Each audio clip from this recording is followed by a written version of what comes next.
Hi there folks, and welcome to RRTV's coverage of tonight's SEK Queensland 2015 GT3 Endurance Championship.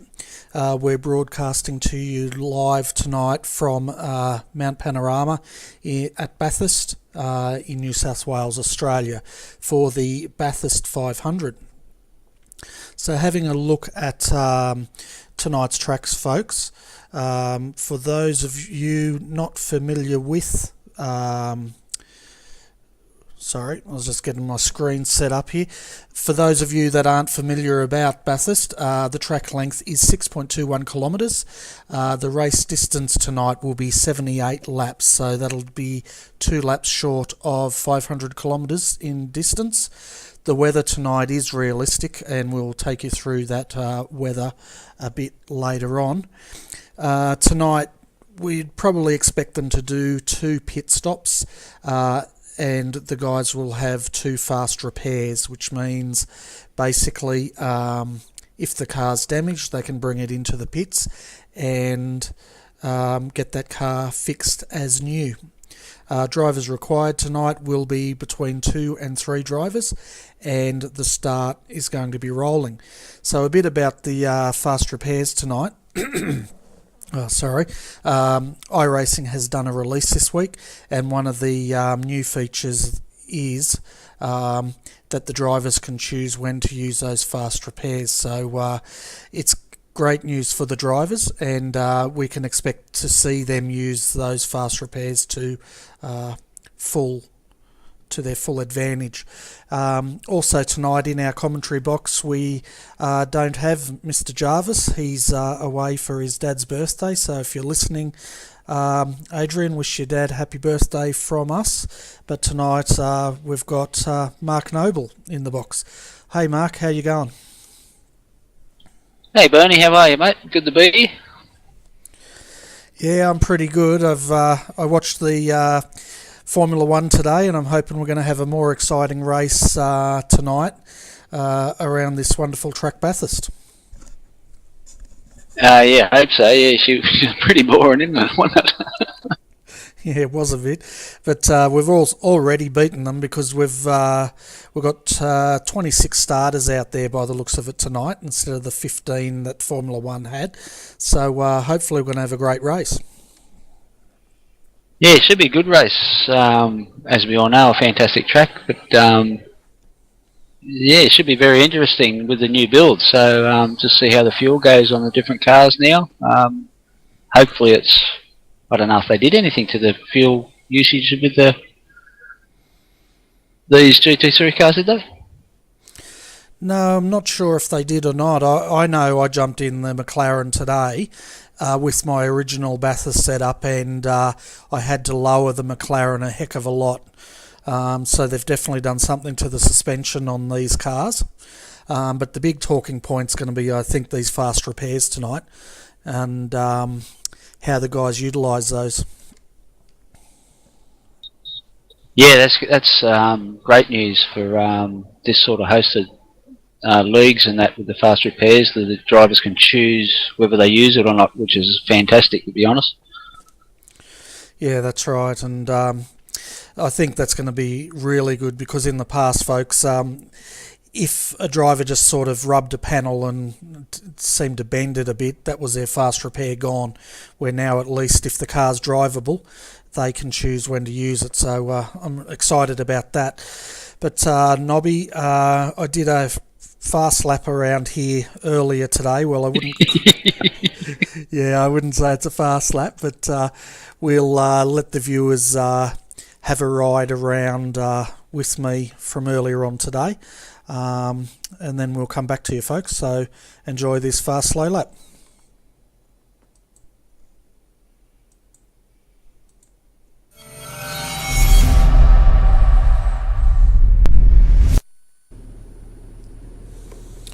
Hi there folks, welcome to tonight's hot lap around Mount Panorama in Bathurst, Australia. We're back in the Redback Racing McLaren for this lap tonight.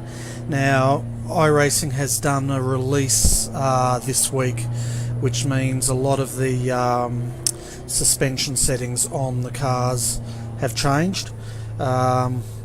So we'll see if this car will actually behave itself. Anyway, a bit about Bathurst. Tonight's race, we're going to be doing 78 laps around here. Very unforgiving track, so we can expect a lot of action. The total length of this track is 6.121 kilometres, and I reckon the guys will probably take over 2 hours, possibly 3, to finish tonight's race. More like 3. So anyway, let's do a lap around Bathurst. So coming onto the main straight now, and the first corner we come into is Hell Corner. I braked way too early there. And straight up onto Mountain Straight now, so flat out up here. Incidentally, they call that first corner Hell Corner because the drivers reckon once they get through that corner they've got a lot of hell for the Bathurst 1000. Hard on the brakes here, third gear. We'll hold third up to here. Oh, got it sideways, down into second.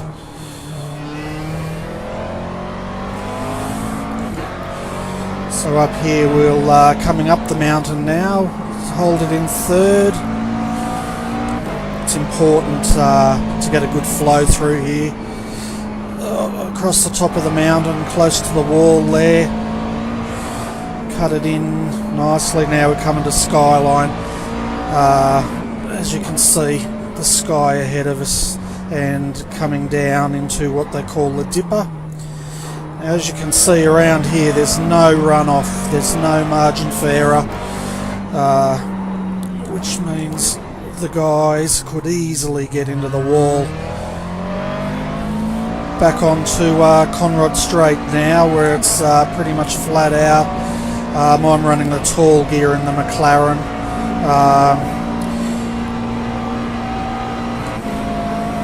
Just feel the car wandering along the road a bit. Keep it flat out here into Caltex Chase. Hard on the brakes, down to third gear through the Caltex Chase. Let it flow out a little bit.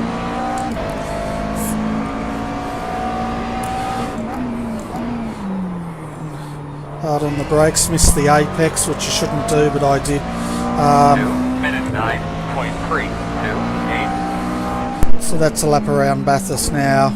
We did a 209. The guys tonight, the fast ones, will probably be in the 205s, I'd say.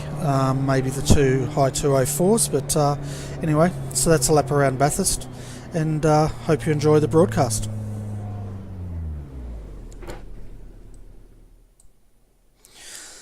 So there you go, folks. That was a lap around Bathurst.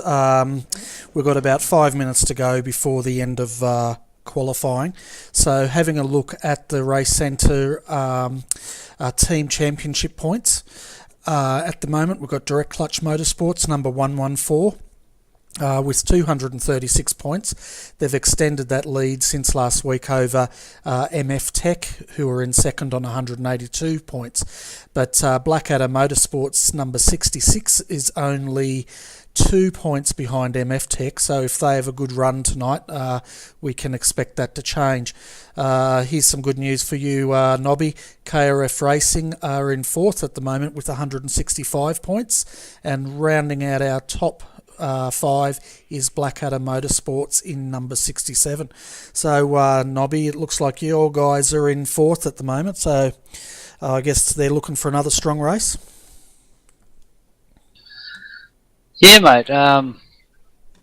Yeah, they really want to be pushing for sort of a top 3 for the series, the end of the series. So yeah, they'll be trying their hardest, mate. Yeah, fantastic. And it looks like Evolution Racing Australia tonight, folks, has 9 Darrell Lee Sticks entries out there in the McLarens. So they must make up about a third of the field tonight, Mark. Yeah, I think Yeah, I was just looking at IIFF and Evolution not be able to start their own racing, I think. Yeah, that's right. If I was a betting man, I'd be putting money on at least one of them taking out the top three tonight. Yeah, I reckon so. The qualifying times are just fantastic at the moment. You're looking at 2:05 through probably the top 22 seconds between the top 20, so that's unbelievable. Yeah, it's crazy times out there. We're having a look at the top 10 now, folks. We've got Tom Jones leads the way at the moment in a 2:03.9. Which is incredibly fast, followed by Marcelo Rivera, just 1/100th of a second, or 1/10th of a second behind. Gary Hamilton's third, Baden Reed for KRF Motorsport is in fourth. Guy Leach at the moment, provisional fifth. Colin Schweck is doing great out there in provisional sixth position. Ian McMahon seventh. Eighth is Christopher Osborne for the 114 entry. Ninth is Christian Challoner, and rounding out the top 10 at the moment is Jason Black. So that's pretty quick times, mate. Mark, 2:03.9 for Tom Jones. Oh yeah, no, it's not really hard to realise that with Jonesy. So yeah, he's quick in any car, mate. And he's quick at this track in any car, so yeah, that's no surprise, to be honest. It's a fantastic time to be under 04s. Oh yeah, I was expecting him to be in qualifying in the 04s, but I wasn't expecting him to be in the 03s, so that is a blistering time. But saying that, you know, that's only the next driver's done a 2:04.03, so it's not that much of a difference. Yeah, it was virtually a tenth, so just under a tenth. So yeah, so as we have a look now, with 1 minute to go, Colin Schweck's in the car, and now we're having a look at Ian Ford. So our cameraman's still deciding what they want to view, folks, as we see Marcelo Rivera go into the fence hard at the top of the mountain. But fortunately this is sim racing, so his fast repairs don't count, so he'll go back to the pits and get a brand new car.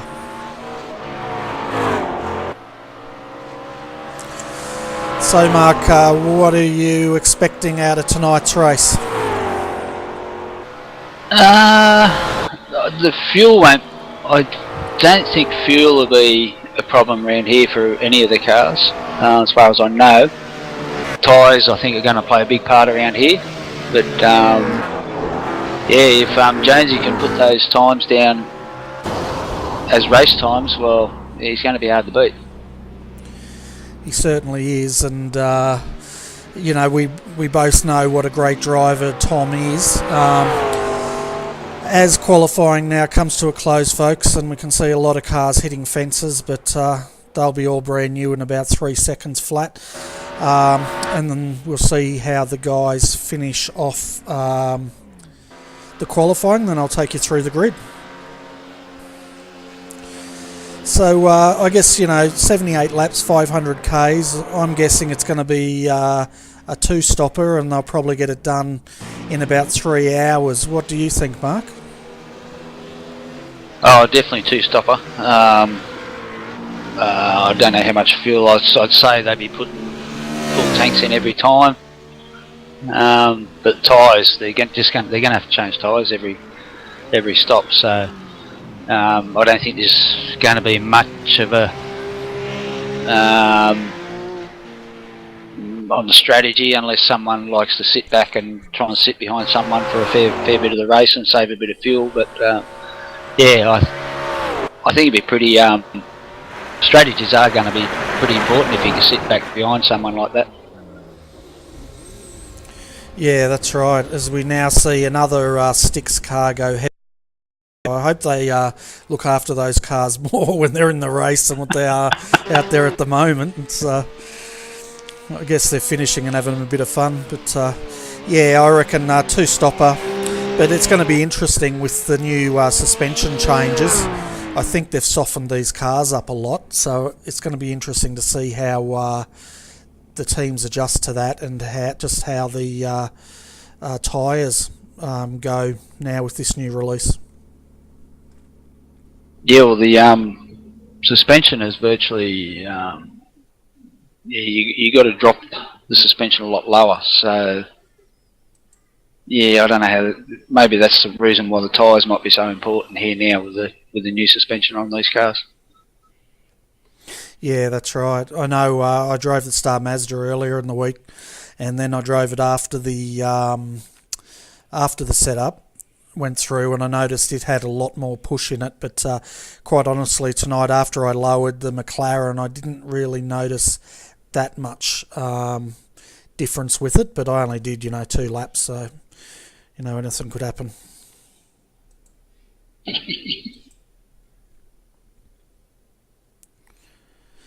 So folks, we're just waiting now for the guys to grid up, and then we'll take you to, okay, we can see them on the back straight now. So let's have a quick look at our grid while they line up for tonight's race.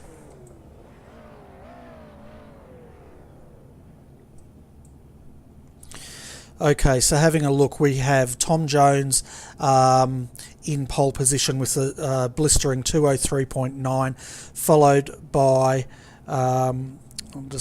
B. Smith. I'm just getting my numbers back up here, folks. Bear with me. Gary Hamilton in the 3Cs Craft Beer is in third, followed by Baden Reed for KRF Motorsport in fourth. Christopher Osborne has got fifth position in the Direct Clutch Motorsports entry. Guy Leach will start out as sixth. Nathan Hupatz will be in seventh for Selby Motorsport. That's great. James Keane is in starting from eighth, followed by Good luck, Ian. everyone. Have fun. You know what I forgot to turn off? I better fix that up. Followed by Ian McMahon in ninth, and Colin Schweck rounds out Good luck, our everyone. top 10. Try and let's all make it over the top of the mountain first time without a multi-car pile-up. Good luck. Sorry, folks. I'm just going to turn off the Yeah, good luck, driver chat before we start, because if we don't, we might hear a lot of profanity tonight. Especially on the first lap if someone does something wrong. Good luck, everyone. Yeah, exactly.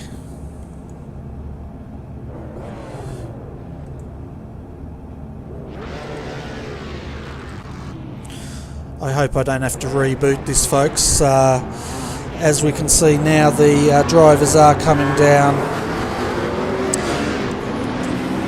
to the start, so we will go straight over. So, as usual, Nobby, there's always something that makes it fun for us. Oh yeah. So it's great to see ERA has a 1-2 start, and we can see the two sticks, Darrell Lee Sticks McLarens now coming down the end of Conrod Straight. So it's now in the driver's hands, and we will be off racing now, folks. So coming around the first corner, we've got a nice clean start by the looks of it as they enter Hell Corner.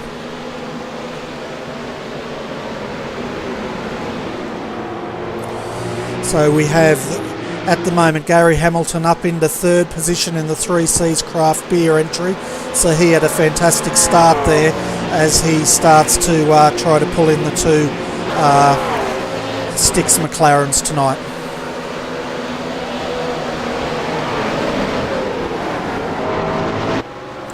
So it looks like a pretty clean start there, Nobby. Yeah, I was just about to say that, mate. I was just went back through the field, and it looks like everyone has got a clean start, so that's good.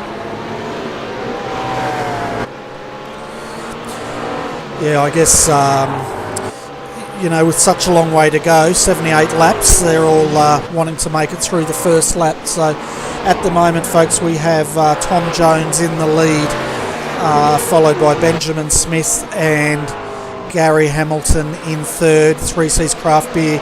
Christopher Osborne got a great start in fourth, as I could hear. That's Tom Jones.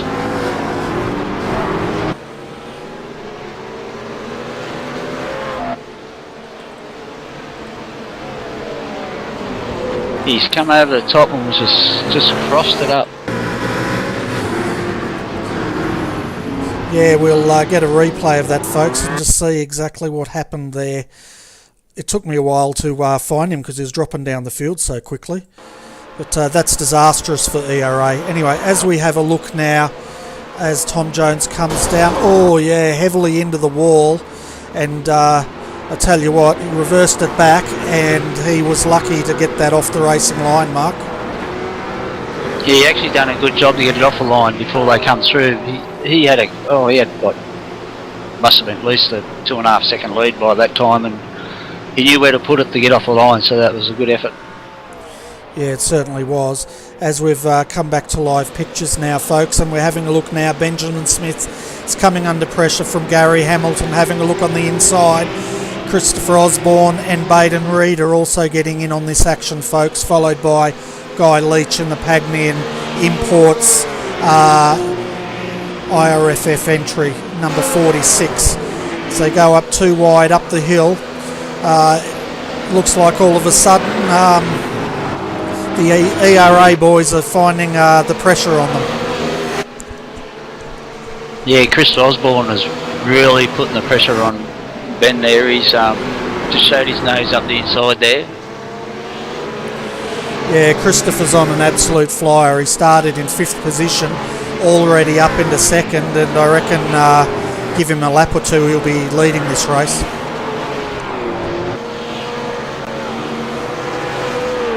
Yeah, Chris just gets so much out of this rough, doesn't he? He's just a fantastic driver. Oh yeah, he's a brilliant driver, and that's why, you know, him and his teammate Brad Wooten, who's also a really good driver, I think that's why they're dominating this series so much. Oh, yeah, you keep forgetting about Brad. He does all the hard work, and Chris just brings it home at the end usually, doesn't he? Sorry, Chris. Yeah, it's normally they sort of swap around a bit, but they're both very evenly matched as drivers out there.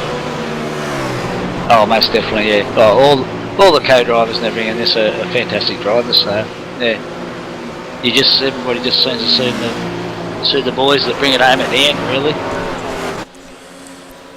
Yeah, that's exactly right, and we're having a look at the moment with Ian Ford in 14th, so having a look through the field at the moment, folks, we've got Benjamin Smith out front, followed by Christopher Osborne. We'll stay with this battle. Looks like Benjamin's got a bit of a gap, bit of a breathing space. Gary Hamilton 3rd, Baden Reed, KRF Motorsport is in 4th, Guy Leach 5th. 6th is Nathan Hipatz, who's in the Selby entry. 8th is Colin Schweck, so they've dropped a few. James Keen's in 9th, and rounding out the top 10 is Christian Challoner.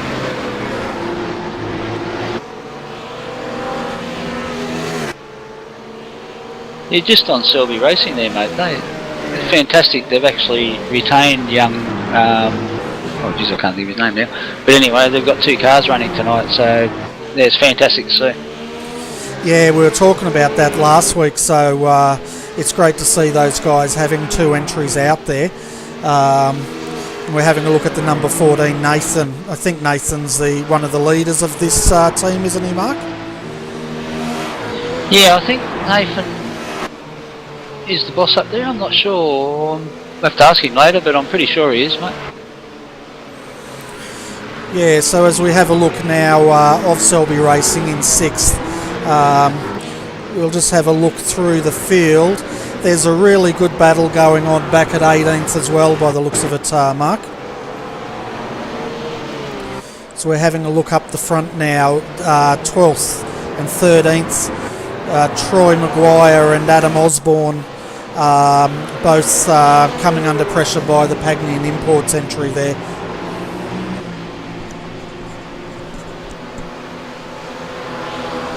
I've got a bit lost, hang on. Sorry. That's all right. I'm just trying to balance the volume here. I don't know if the viewers can hear it, but it's totally deafening me in these earphones. So I'm just trying to turn it down a bit so I can hear myself talk. So at the moment, Aaron Osborne is in 13th position, coming under pressure at the moment by Ian Ford. He's in fact in a stick sandwich there, Darrell Lee stick sandwich that is, and doing a great job. And I must say I really like the livery of that vehicle.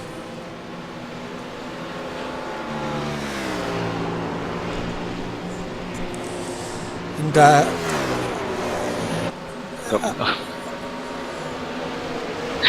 hang on, I'll turn my trading paints on, might help, wouldn't it? yeah, it might help, mate. So one thing to say, Aaron Osborne's actually teaming up with Tim Ballinger tonight.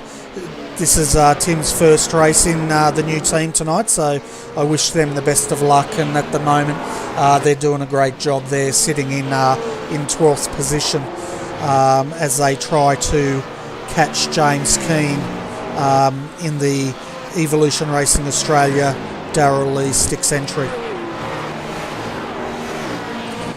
Now folks, if you're wondering why we're always focusing on a Darrell Lee entry, it's because these guys have about 9 cars in the field, and it's inevitable that we're going to see a lot of them throughout this race, which is great to see. You know, such a fantastic sponsor coming into our esport and supporting a great team like Evolution Racing Australia.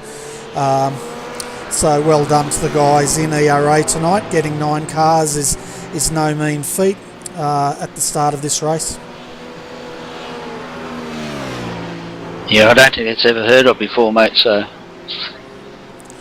Yeah, I've heard of people bringing in a couple of drivers, but not 9. But speaking of ERA, we've got Brenton O'Brien in the green room, so we'll bring Brenton up. Hi Brenton, welcome to RRTV's commentary box. We're just saying that I think it's unheard of that any team has ever fielded as many as 9 cars in one race, so well done on getting all those 9 to the grid. Well, I think we're down to 8, Bernie, and good evening to you and to Nobby as well. Yeah, we're down to 8. We've had one of our regular drivers had a motorbike accident of all things today, got something in his eye, so he can't drive. But yeah, it probably is unheard of. And not just the fact that we've got these 8 teams tonight, but we're confident of what we can do with these 8 teams tonight. We had some issues with trading paints and people trying to join this server and that server, and there are 2 drivers who sadly couldn't make it on the whole because of the issues with trading paints and whatnot. But those who we've got left, take away Jonesy's shocking mistakes. We're confident what they can do. Mind you, we've got another car in the pits at the moment, young Jake Blackhall's. Looks like he's binned that as well. So yeah, we've got lots of numbers, but the numbers at the moment don't count right now. It's the numbers at the finish that we're more worried about. Yeah, that's right. But I must say, Ben Smith's doing a great job out front there at the moment. He came under a lot of pressure earlier, but he seems to be holding his own quite comfortably now. Yeah, well, it's a good team. This is a bunch of new guys to the McLaren. They only started racing it practicing it in the last week or so.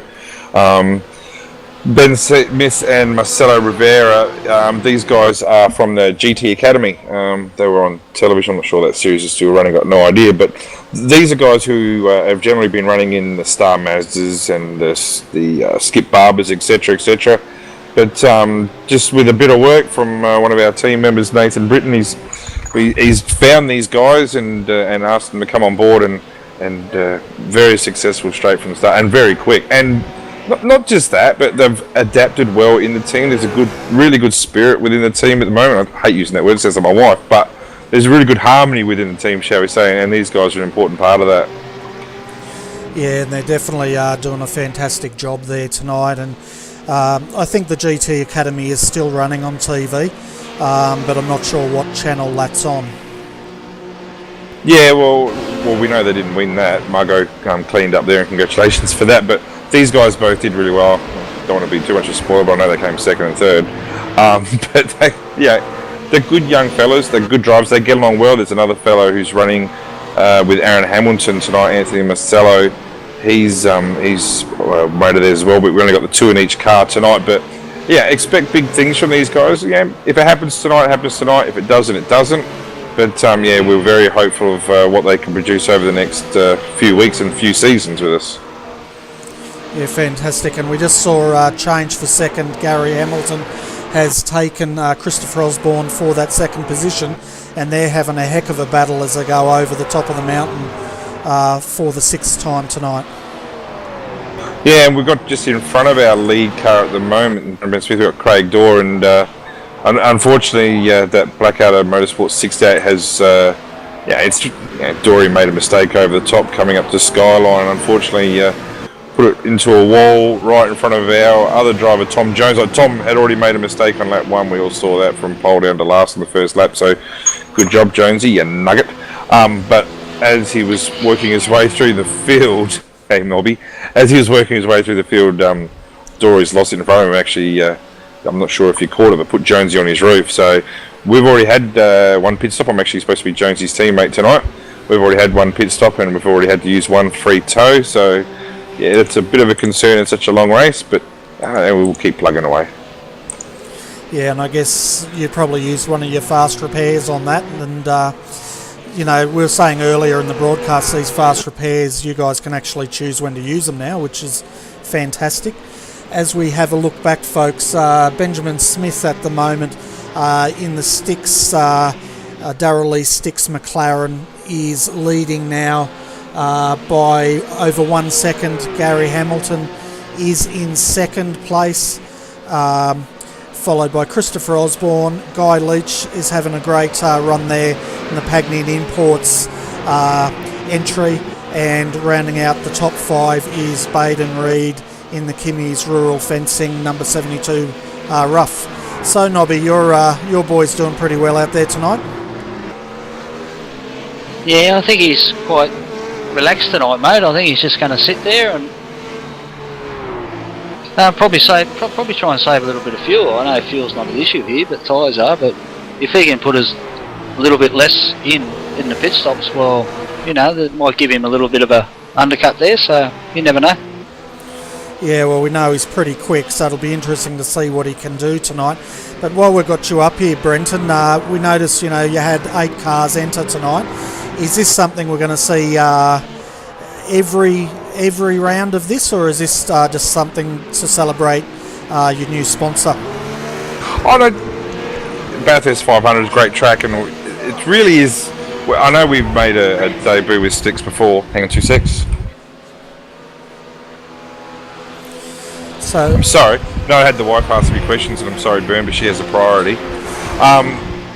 It's something we want to try and do, but Gav, in the new rules for next season, I think he's made it clear a maximum of 5 cars per team. So that's something that we're going to have to work on. But no doubt with the Darrell Lee Sticks McLaren MP4s, we will be out there enforcing, hoping that if we are allowed 5 cars, that we will have 5 cars on the grid every week.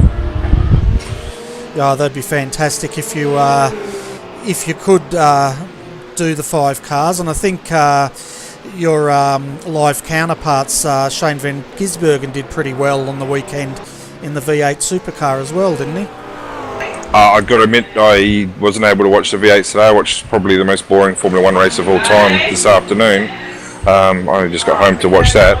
But well, there's an association here, and it's something we're going to have to think about with Van Gisbergen. And he's got an association now with Triple 8 Racing, and so do we. And he's got an association with Darrell Lee Chocolates, so do we. So whether that comes or not, we don't know. And to be honest, we're not chasing that type of thing.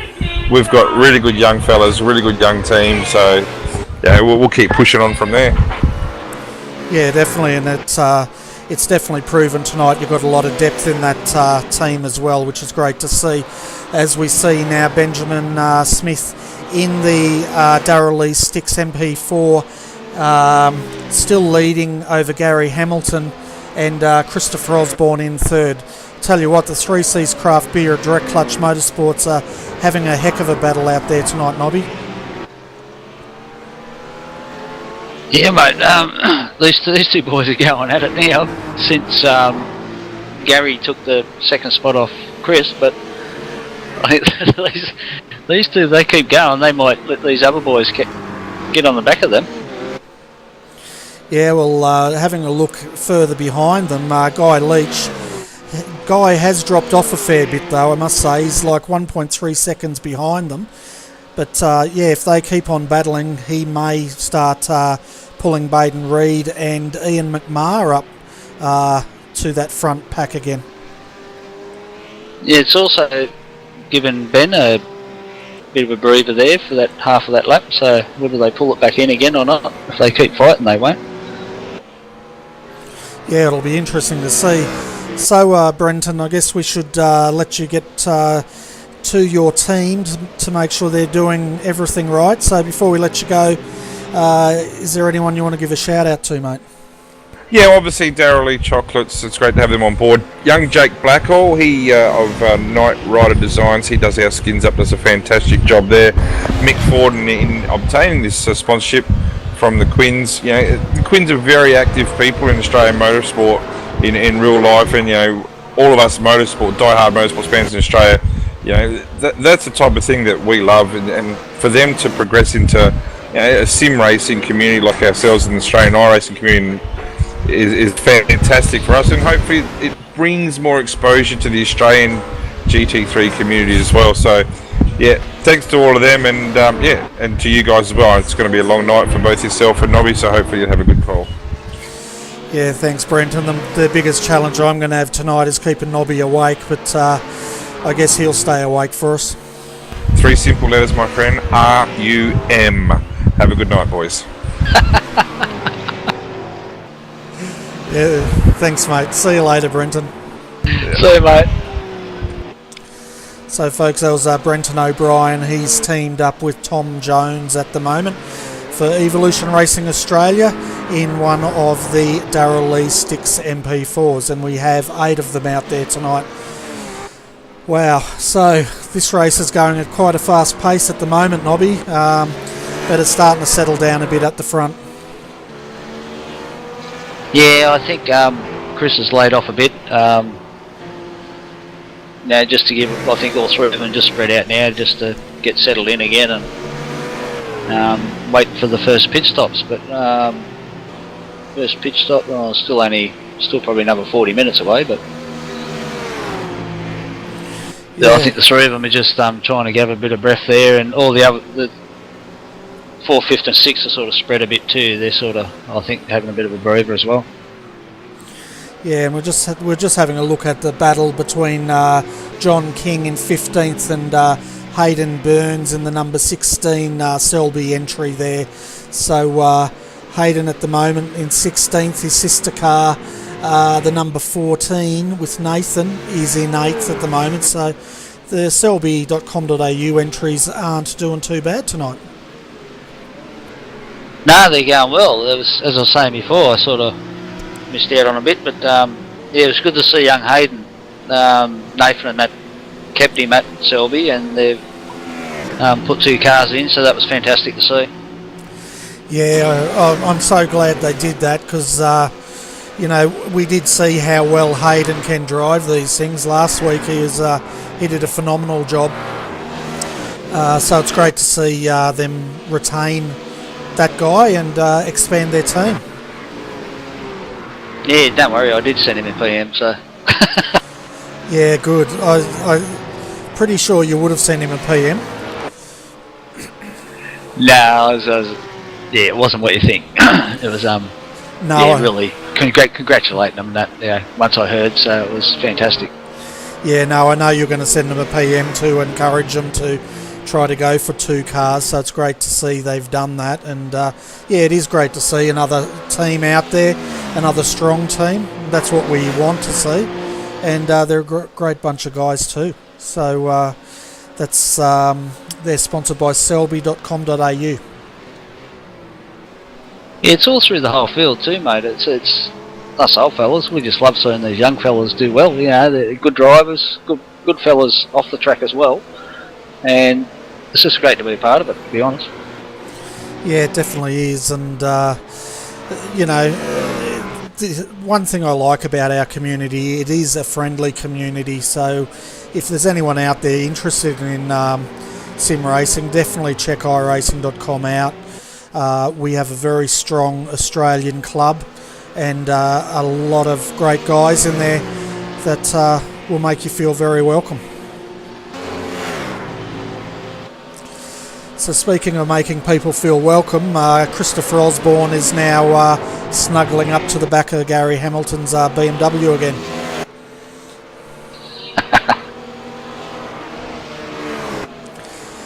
Yeah, they're feeling very close out there tonight, folks, as Gary gets a good run. Back up the mountain they go again, lap 11. I'm just trying to think when we can expect them to pit for the first time. You're probably looking another, probably 35 minutes. Yeah, so that's probably another 10 to 15 laps, I would say, at this stage. Yeah, these two boys actually pulled in young, I keep forgetting his name. Ben, should say, sorry Ben.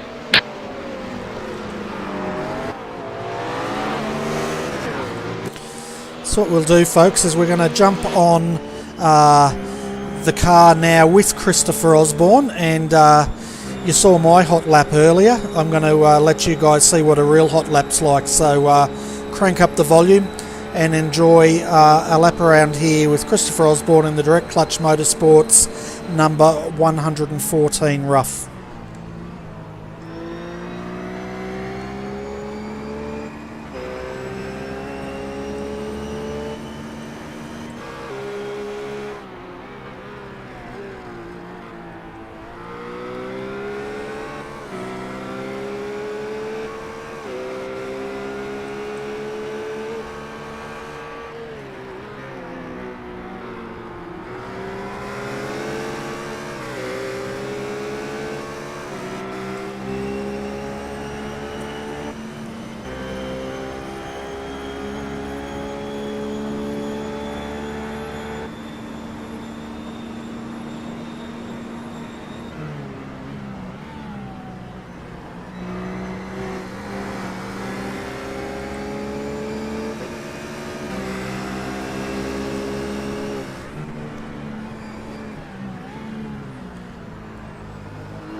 Sorry to interrupt the lap, but Ben just scraped the wall up the top there. Yeah, we saw they were going pretty well. He was coming under threat there as they came up the mountain, but hopefully he hasn't done any damage to the car as they now come into the dipper. Tell you what, folks, Christopher Osborne can get that car mighty close to that BMW. Yeah. He's got a good run here too, actually.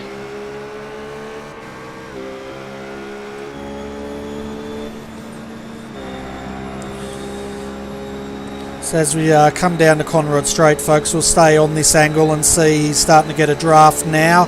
Will he get the inside? He's going to have a look on the inside here.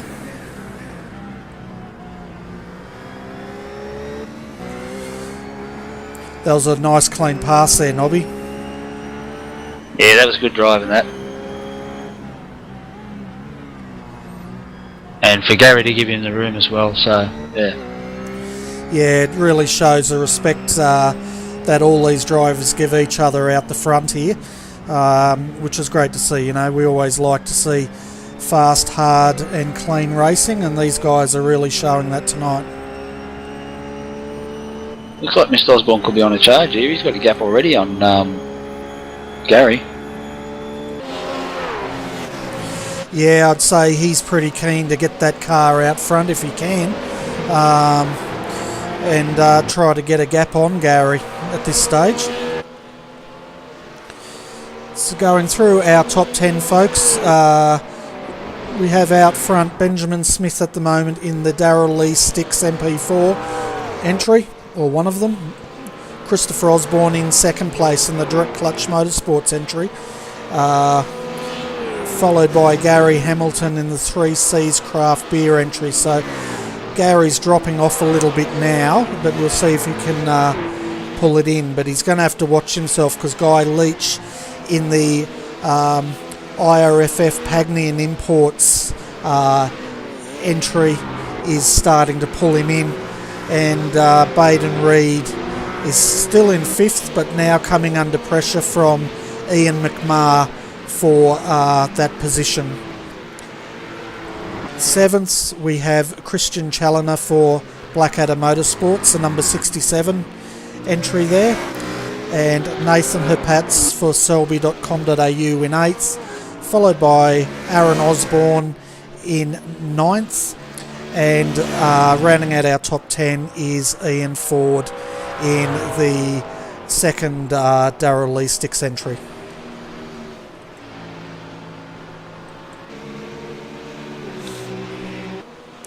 So coming back, having a look at the front, folks, Gary Hamilton's now closed back in on Christopher Osborne, and I don't know about you, Nobby, but I'm seeing damage on the front of Christopher's car, his left front fender by the looks of it. Yeah, I think he had a bit of a touch through the dipper, I think. I heard a bit of a noise, but I missed it. So, but that's when Gary got right up behind him before the straight. Yeah, we were riding with Christopher through the dipper, and he did get mighty close, but I didn't hear any bang. But I must say I could see the carbon fibre very clearly.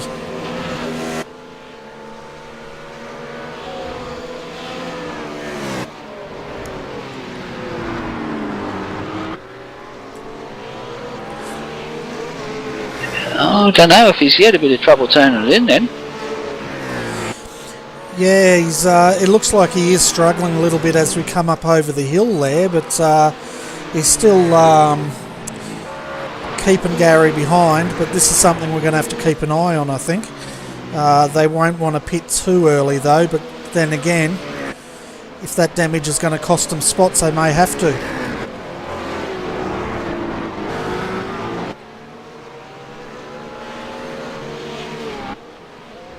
Yeah, because it's not one of those races where you can have a short fill at the end. So it's yeah. Yeah, that's right. If they pit too early, it's just going to mess up their whole strategy, and probably mean they're going to have to go for a 3-stopper potentially. So we'll just keep an eye on that, folks. See how they go as they come down now back into Caltex Chase. Christopher has entered that quite nicely, and we'll see how Gary goes. See if you can pull him in. Gary seems to get quite a good exit out of Caltex Chase there, Nobby. Yeah, he does, mate. Yeah, yeah. It looks like Chris's car's okay. He says it might have just had a bit of a moment up there. That was all. Yeah, and it looks like now Guy Leach in 4th is starting to catch up with the 3C's Craft Beer entry of Gary Hamilton. So it'll be interesting to see what Guy can do in that Pagnian Imports entry when he catches him. Well, the top 6 actually, are like their last lap times are only all up are probably 3/10 between them. Yeah, there's not a lot in there, and they're all in the 2:06s now, where the fastest time for tonight, let's have a look, was set by Christopher Osborne with a 2:05.148. So they're all probably about a second off the fastest pace at this stage. Yeah, well, they're over half hour into it, and the tyres will be starting to come down. But oh look, tell you what, Chris is really putting the pressure on Ben now. Yeah, we'll jump up the front here, folks, as we can see now Christopher Osborne starting to make his presence felt on Benjamin Smith here. So it'll be interesting to see what he can do.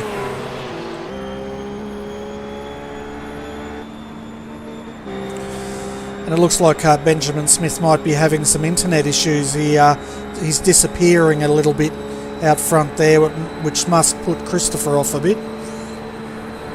Oh, that definitely puts you off, mate. You don't know whether you've probably seen Chris there, he sort of backed off a bit, didn't know whether to go up the inside or not. Yeah, he's got to, once they start flashing, you've got to be careful because you don't want to get caught up in a netcode incident. And for the viewers out there, new to iRacing, a netcode means basically the server guesses where the two cars are, and sometimes if one person's got bad internet connection, they can sort of warp into the side of your car and you end up having a crash. As they go side by side up Mountain Straight now, Christopher's going to be on the outside here. I just don't know if he's going to do it here, Nobby. Oh, he's going to try. Oh! Ooh, he's into the fence. Yeah, he's got a lot of damage. He's lost his steering. We'll get a replay of that, folks, because we were riding with Christopher when that happened. So we'll give you a view from the outside there.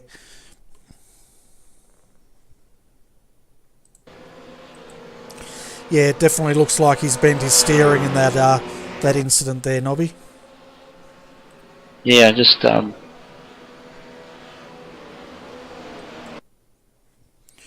So as we can see coming in, too wide through here doesn't work, and Christopher gets it all sideways, hits the outside fence extremely hard.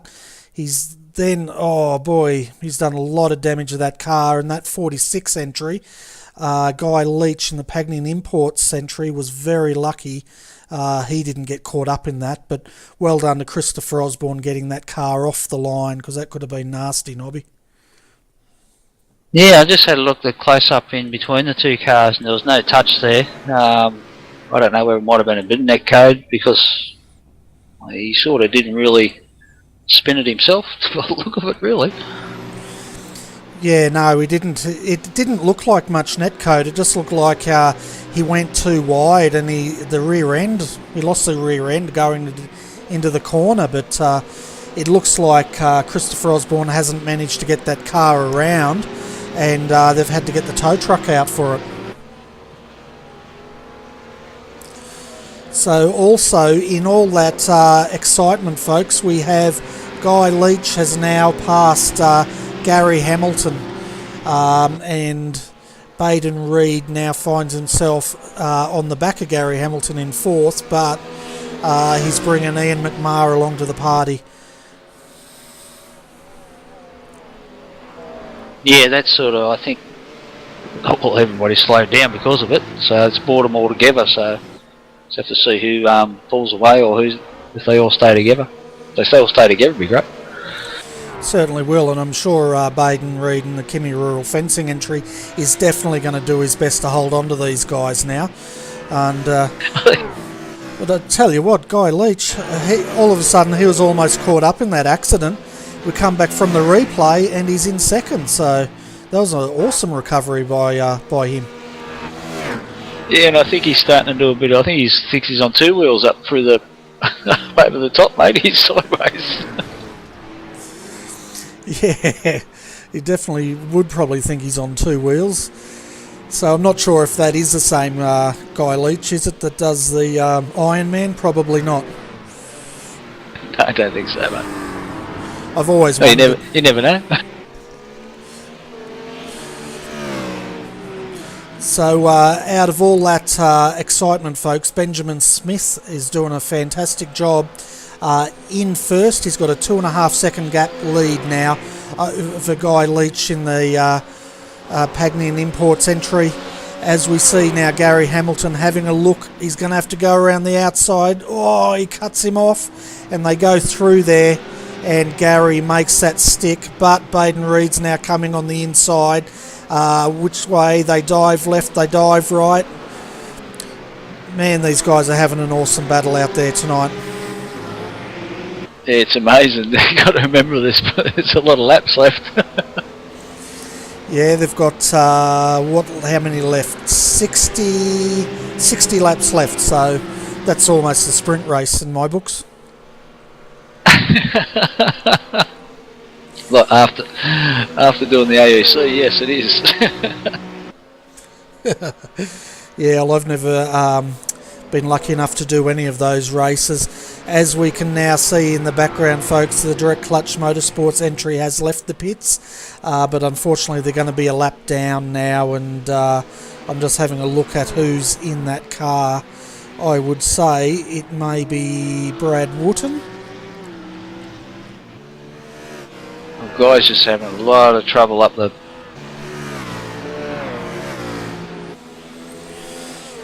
Yeah, so Brad Wooten's taken over that car now, and they're back in 24th position, 1 lap down. So I think that incident's going to cost them a good finish tonight.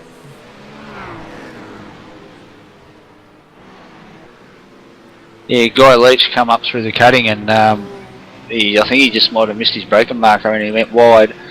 He kept it off the wall, but he's lost a few places. Yeah, we'll see if we can get a replay of that, folks. He's down in 5th now, and he was in 2nd.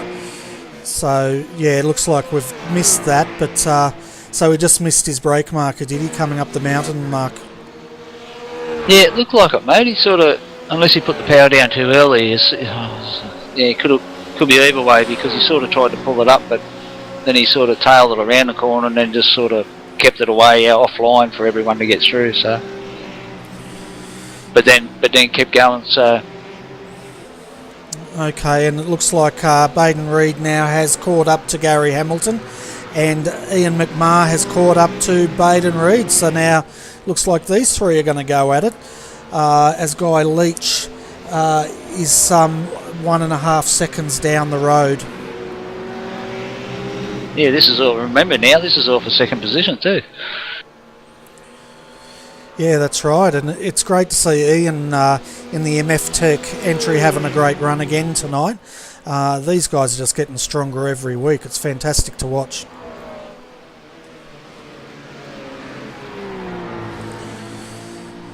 Yeah, Ian's a good driver.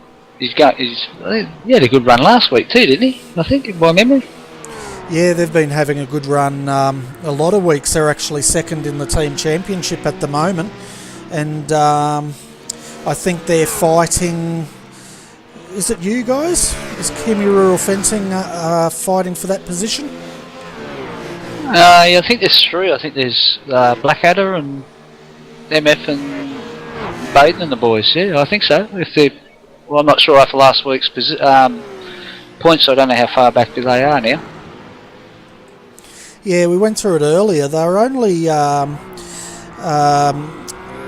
20 points difference, I think. There wasn't a lot in it. But between MF Tech and I think it's Blackadder, I think there's only 2 points difference. So these guys are really going at it, as we're having a look at the back of Baden Reed's rough coming down onto Conrod Straight, and we'll see how much Ian McMahon can close in under brakes down here, folks.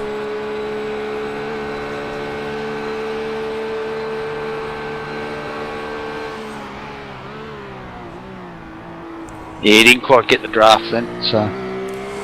No, he didn't quite get the draft. He closed in a bit under brakes, but it looks like Baden's pretty much holding his own out there. But I tell you what, those BMWs do have good brakes on them. Oh yeah. How do you think I drive them in the ASC for?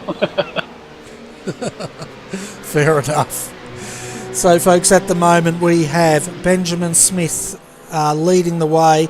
He's got a 2.7 second gap now in his Darrell Lee Sticks entry, followed by Gary Hamilton, 3C's Craft Beer, Baden Reed in Kimi Rural Fencing entry, and Ian McMahon for MF Tech is in 4th.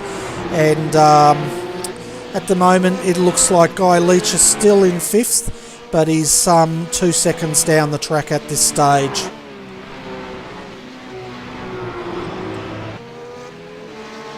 I was just trying to flick through here to see if there's anyone really close at the moment. Yeah, it looks like there may be a bit of a battle going on between Matthew Zimmerman and Sean O'Brien as we jump to that now for 21st and 20th position. Yeah, it's about the closest at the moment, mate. Yeah. Besides the front runners, of course. Yeah, besides the front runners, but it's good to focus on a bit of action further down the track, folks, with Sean O'Brien in the number 14 entry. Something must have happened to them, I think, Nobby, because Nathan had that in the top 10. I guess they've pitted, that's probably what it is. Well, it's a bit early to pit, though, unless they had a bit of damage or something, but... Yeah, the guys that have pitted so far, we've had James Keane in the number 28 entry pit, Sean O'Brien, Rod Pinder, Kurt Metcalf, Jake Blackhall, Anthony Mansorella and Craig Dorr have all pitted. And they're doing about a 36-second pit stop. It looks like Sean's having a... was thinking about having a crack up there. Yeah, it's definitely having a look at Matthew up through there, but as we know, there's not a lot of passing opportunity across the top of Mount Panorama. No, not really.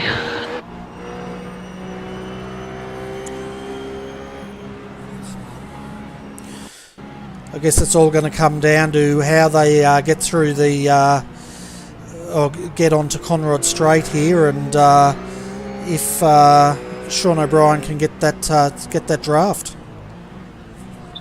Yeah, it's your run, how you get out of Forest Elbow. If you can get a better run there and be right on the tail, you get a really nice draft and end up coming up the inside through the chase, the end of the chase. So. Yeah, and we can see now he's just getting in that draft as we watch Matthew. Yeah, he's got a great draft here. I'm not sure how he's going to use it though.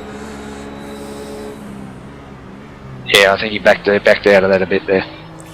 Yeah, Matthew did a great job there covering his line there, and again Sean's having a look. He's having a look on the. Wow. Oh, has he gotten too deep? Oh, that's great braking. That's very late braking. It certainly is, and it looks like Brett Spicer also. No, it was Rod Pinder capitalised on that. So that was fantastic driving by both of those guys. And obviously Matthew's seen it coming, so he gave him plenty of room, so that's great to see that too. So. Yeah, I reckon if he didn't see the first one coming, he probably didn't see the second one, but no, that was good driving by both of them all three of them to get through there cleanly.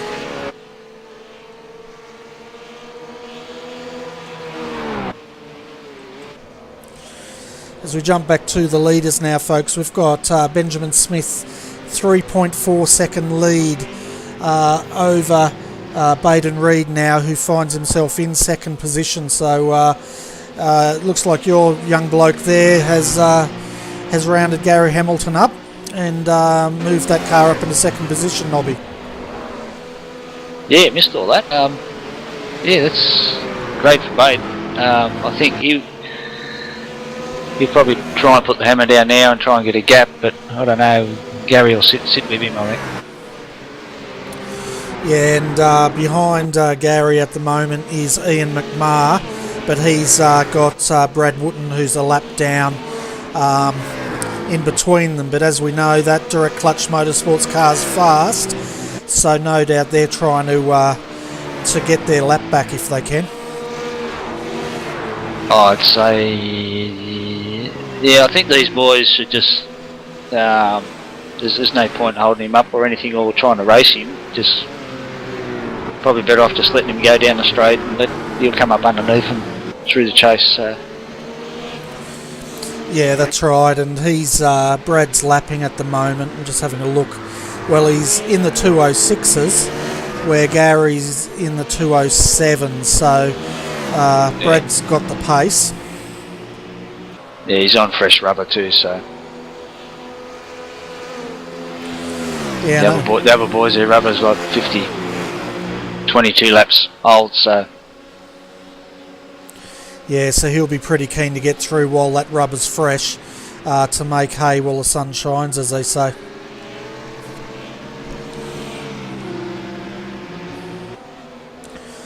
I'll tell you what, Gary's not making it too easy for him. nah, you let him down through. Yeah, the tricky thing for Gary is, though, when he lets him through, he's got to watch Ian, because Ian's ready to pounce.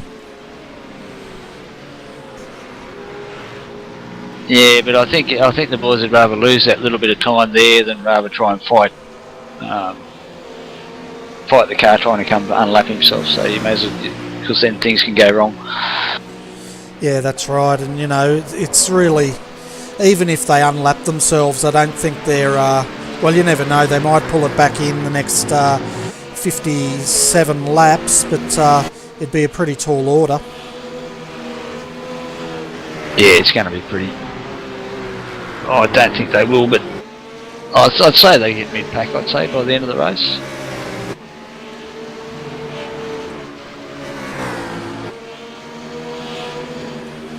Oh, I could eat me words and they get a top 10 maybe, I don't know.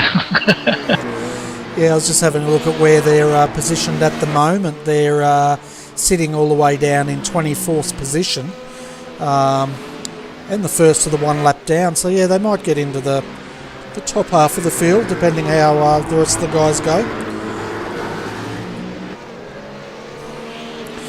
There's definitely some strong fellas in there, like in between them, so... Yeah, and it looks like Rod Pinder has now taken Sean O'Brien for 19th position, but these guys are having a great battle there, Nobby.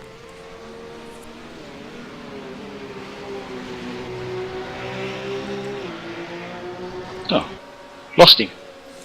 That's alright, we're back up the front now, mate. You're too slow. Well, you knew that when you asked me to do it.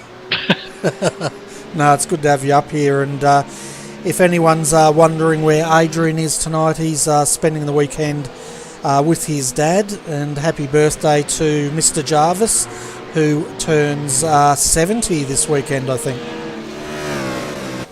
Yeah, I think he said 70.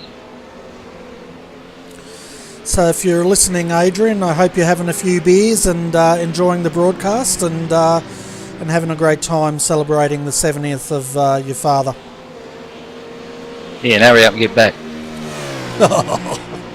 Yeah, it must be your 70th soon, Nobby. No. Actually, it's the old man's 80th in June. Wow, that's pretty awesome. So you guys going to have a good celebration for that, no doubt? Oh, we might.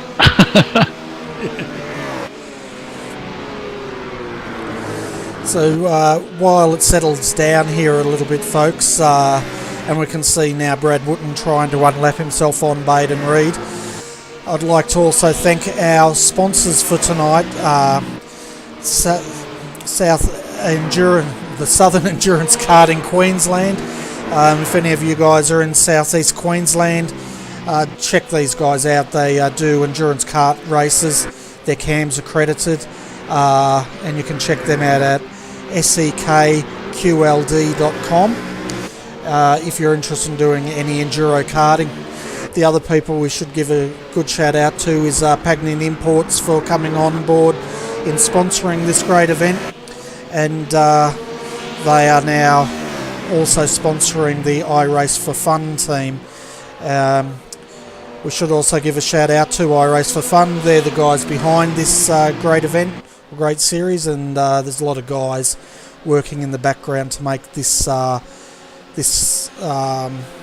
series come alive. And finally, we'd like to thank the Race Centre. If you guys want to try sim racing and you don't want to try it at home, go and check out the Race Centre. They're located in Sydney and the Gold Coast, and have some great competitions. I'm not sure what just happened there, Nobby, but Brad Wooten was challenging to pass Baden Reed, and all of a sudden he's dropped right down to the back, so maybe he's feeling like he needs to let these guys fight this out. Yeah, I don't know. I don't know whether there's a system in there that with the blue flags. He's got that so many laps with one blue flag. Whether he's just been spotters telling him he might be disqualified if he stays there, but not sure on hosted whether that's there or not. Yeah, I'm not sure about that. If you're trying to unlap yourself and you're getting those blue flags,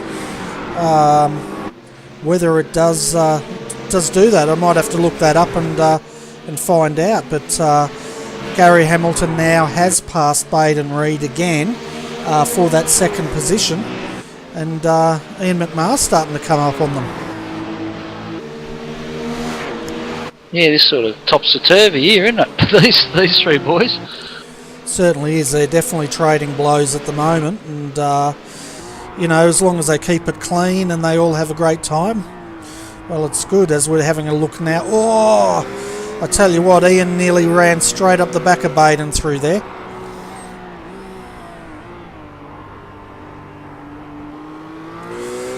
It was a bit close.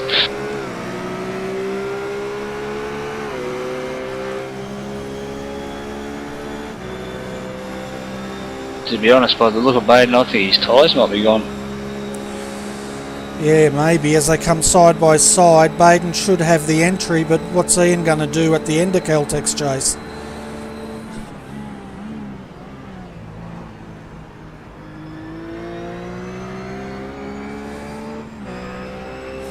Yeah, I guess 25 laps in, they must be due for pitting very shortly. Yeah, I'd say another lap or two, mate, and they'll be in. Yeah, because they've been running now for just under, well, it's just on the hour mark, so I reckon they'll be in the next lap or so.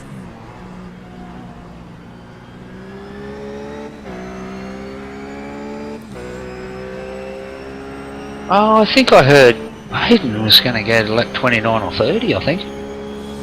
Okay, so they'd be looking at another 3 to 4 laps at this stage. Yeah, I think so, but I don't know, he's...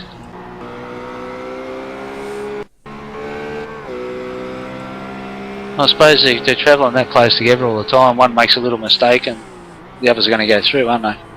Well, that's right. You know, there's nothing separating these guys. But I must say they're fluctuating a lot. Like Benjamin Smith's out there knocking out the 206.9s, and he's a second quicker than Gary Hamilton. But Baden in the last one did a 209, so he had a shocker of a lap. Yeah, and this is sort of allowing Guy Leach to get back on the back of him too after his mistake earlier. Yeah, that's right. Guy Leach has managed to close that gap up again, and well, he's starting to anyway. He's just got to get past Brad Wooten there.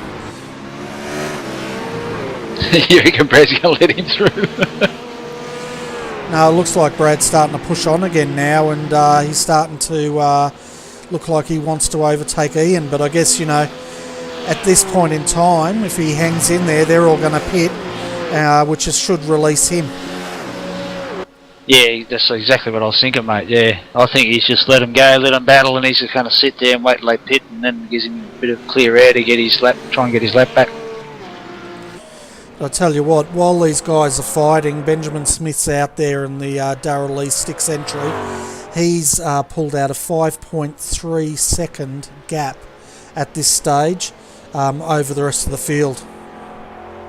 Yeah, the first of the top boys are just, first of the top 10 have come in. There's Christian from Blackadder Motorsport 67. So Christian Challoner is the first one to blink, folks. As he comes in, we'll keep an eye on what sort of a time Christian does as we jump back up now. We'll with our leader to see if he pits. We've also got Jake Blackhall in the green room waiting to come up, so we might bring him up, Nobby. Yeah, mate. I just have to duck off for a sec. No worries. Hi, Jake. Welcome to RRTV's commentary box. I'm having a look at your entry, the 999. It looks like, are you guys out of this race? Yeah, hey boys, how are we? Yeah, the car wasn't running particularly well and made a mistake a couple of times on top of the hill, and she's done for today. Oh, that's a shame. It's how far in did you get before your retirement? About 19 laps in, I had a couple of mistakes early on, but about 19 laps in and the car was just handling really, really weirdly, and yeah, just couldn't handle it. Oh, that's no good. But thanks for popping up and having a chat with us. We're watching a great battle here at the moment between second, third and fourth. Those guys have been going at it for the last 27 laps, and they're still going at it. Yeah, it's been a good race, like from what I have seen on the broadcast and then in the race when I was out. There's been a lot of good battling around all through. It's been very good, especially with ERA up on top. It's good turnout for the boys. It certainly is. Benjamin Smith's doing a fantastic job out there in the number 26 Darrell Lee Sticks entry. He's got a gap now of 5.6 seconds, so you guys must be pretty happy with that. Yeah, very happy. That they've been a massive help with the team. Like as soon as they've come on, they've been really wanting to improve and show their competitiveness. So it's actually been really good addition to the team that's happened. Yeah, it certainly is. I haven't heard much about Benjamin Smith before, so I wasn't sure how he was going to go once Tom Jones hit the wall up there, but he's doing a fantastic job. He's a really fast driver. Yeah, well, I think it shows in the GT Academy series that he's in. Like, he was in there, I think he finished second to Muggo, or second or third to Muggo, and Marcelo was also in there as well. So they've definitely got the pace, and they're definitely showing it today. Yeah, definitely, because I know Marcelo was also very strong in the GT Academy, so you've got some good talent there, guys. Yeah, it's good. It's good to see all the new talent coming into the team. Like, and now with the new sponsor, Darrell Lee Sticks, it's a big improvement for the team, and it's really, hopefully, it helps. Yeah, definitely. So as far as pit strategy goes, don't tell us too much because it's only me, you, and a couple of, probably 20 other people watching. But when can we expect you guys to start pitting, do you think? From what I've heard, the boys are just going to run the tank out. So whatever we can get from there is really where we're going, That's all I can really know. That's all I know. There could be a bit of twist in there that the boys haven't told me, but that's as far as I know. Oh, that's a good answer. And I had a drive around in the McLaren earlier today, and apart from having to lower it a heck of a lot, I didn't notice too much difference in its handling. How are you guys found it since the update this week? Yeah, it's very different. Like I found it different, but the car is fighting on in the background. The car was very let's say different handling wise in the front. That's what I found. Whereas the rear end was very lighter. That's the difference that I found with the suspension settings. Depending on how they've changed it, I don't know. Yeah, and because I haven't really driven it much, but does it behave itself more now on the ripple strips, or is it just as touchy as it always has been? Just as touchy as it's always been. It's really trying to get it over those curves. I think we've got to raise it up a bit more, which is just another issue that we've got to have. But yeah, over the curves, it's actually understeers more from what I found than what it did last time. So that's the difference. Still, the curves are an issue, but I think with this car, they'll always be an issue. Yeah, I'd say so. And they didn't change any of the fuel levels, have they? These cars still take the same amount of fuel? Yeah, from what I know, they're all still the same amount of fuel. So that hasn't really helped us in any way with that respect. But yeah, just trying to get a new handling on this race car. Like I even just got acquaintance to the rough, which was what we were just running before, and now switched straight over to the Macca.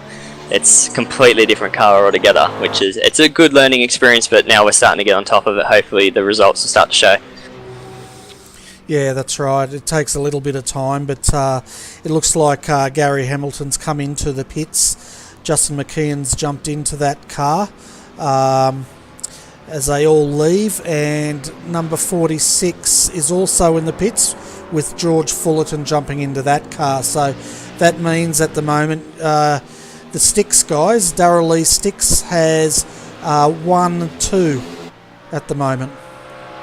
That's good for the boys. That's a good wrap for the boys. They've done really well, and that's the thing we've been trying all week. We were literally every night in the practice session making sure we got this car right, and it looks like we definitely have. So it's good to see them up there.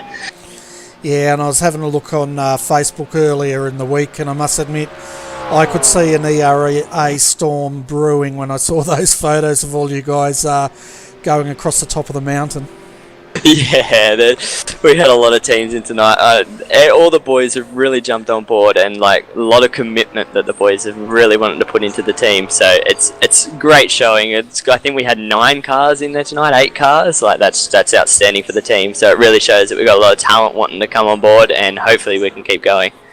Yeah, it's unheard of to see that many cars in the one team entered. I think it must be a first I've ever seen, but we had Brenton up earlier and he was saying that you guys are hoping to field 5 cars because of the new ruling of the SEK for next season.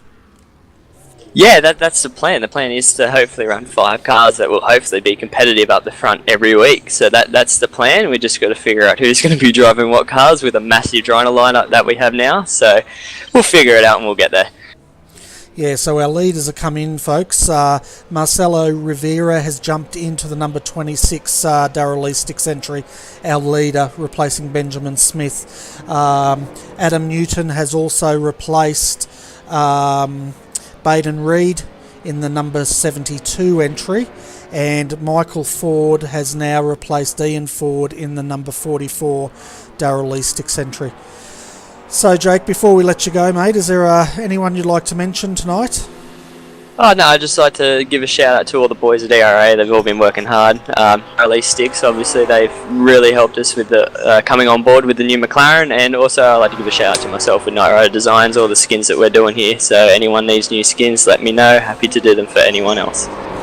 Yeah, I was about to mention that after you said it. So you run Night Rider Designs, and you're responsible for these great liveries of the ERA team, that nice sticks entry we can see on the screen. So if anyone wants a skin designed for them, how do they go about contacting you? Contact me on Facebook. I do have a Facebook page, Night Rider Designs on Facebook, or even just message me, Jake Blackwell, on iRacing. Easiest way to get in contact with me. Yeah, so there you go, folks. If you want a really nice skin like what we can see on the screen now, definitely contact Jake at Night Rider Designs, and I'm sure he'd be more than happy to design a nice looking skin for you guys as well. So, Jake, thanks for coming up, mate, and it's going to be interesting tonight to see if or how many ERA guys can get on the podium. My guess is we should see at least one up there. Yeah, that's the plan. So hopefully we can get one up there. Maybe we can take all 3, but that might be a bit too far-fetched, but we'll see how we go. Thank you, boys. All right, thanks, Jake. See you, mate. Thank you. Have a good one. So that was Jake Blackwell, folks, from Evolution Racing Australia. Unfortunately, the car he was in, the 999, retired on lap 19, but they've still got 7 cars out there for that team. And as we were saying, if you want a good skin designed, message Jake Blackwell or check him out on Facebook at Night Rider Designs. Are you back yet, Nobby? Yeah, mate. You just had to get another rum, didn't you? How do you know? Oh, I know you pretty well, mate. So we're having a look at Adam Newton at the moment. We were looking at him. Your boys are in 3rd position now, so that they're doing really well. Yeah, don't know what. Do you know what their pit stop time was? Yeah, they did a 53.4. The Darrell Lee entry, our leader, did a 54.2 seconds. So they're all pitting around about the 53, 54s. Okay, so they're virtually all taking the same fuel and tyres, so... Yeah, some of the other guys, like Tim Ballinger's, they did a 49.3. So, yeah, the fastest there was a 36.8, but they're probably on a different strategy to most of the leaders there.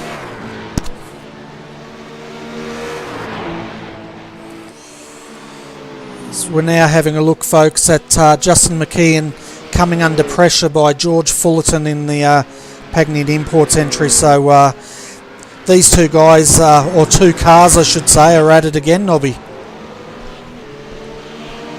Yeah, they are, mate, if I can find them. Yeah, they're running down in 6th and 7th. Number 333 and the number 46. Oh, yeah. And it looks like... Is that our resident photographer, Mr. George Fullerton? I'd say it is. You're doing a good job. Yeah, he's a fast peddler. I shouldn't say old George. I don't know how old George is, but he's a pretty fast operator. Yeah, he takes some great pics of the series too. He does a fantastic job there. Yeah, he certainly does, and I really like how he uses all those effects. As we see now, James Keane in 9th position, getting it a little taily out of Celtic's chase, but he keeps that car going. So also, folks, having a look at the cars that look like they have retired, it looks like the Schweck brothers in the number 91 Rothmans Rough have retired for the night. Jake Blackhall, who we're just talking to, has retired. Tony Autridge and Jared Tyreman. So we've lost 4 so far, Nobby. I think that's not too bad, considering we are at the mountain and it's, what, an hour gone, so... Yeah, and as we know, the mountain tends to bite. It looks like, I saw in the background, one of the ERA entries, I think, is also in a bit of trouble up on top of the mountain there, Nobby.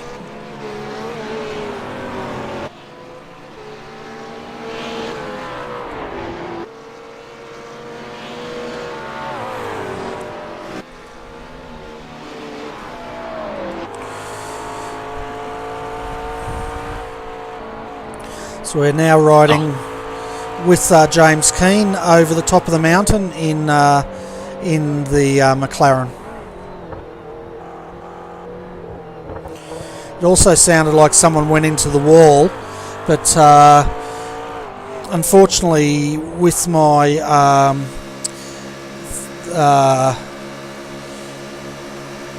overlays here, it doesn't tell me unless they go off the track.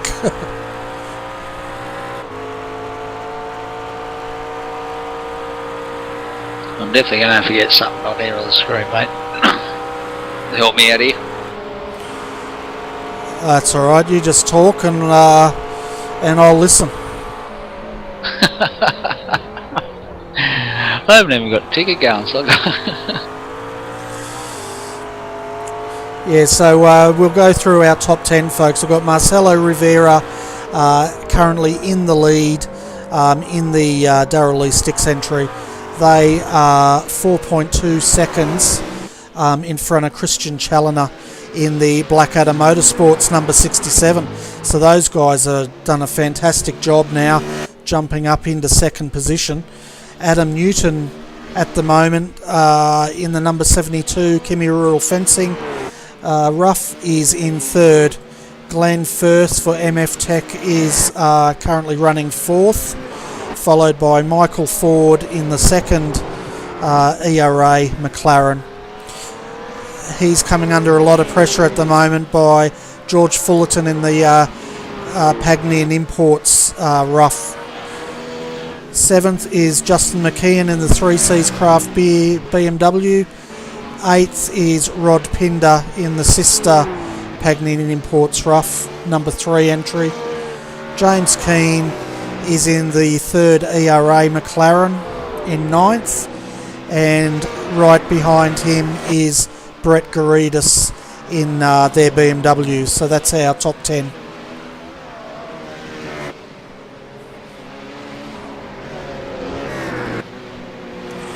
So it looks like James is starting to come under a lot of pressure now by Brett, and it looks like further up the field Michael Ford starting to try to close in on Glenn Firth for 4th position. As you can see now, Brett starting to get himself into the toe of that McLaren. We'll stay with this as they go through. He's having a look on the inside. Too wide. No, he pulls back. Probably a good move through Caltex. James is taking the inside. It's going to force Brett on the outside. Oh man, they're getting close here. And Brett's going to have to do it the long way if he's going to get around James here. Brett goes deep under brakes. Oh! I tell you what, that was so close to end in tears there. As you can see now, James has taken Brett back, but I don't think Brett's going to... It's not the end of this, I don't think. He's got him already.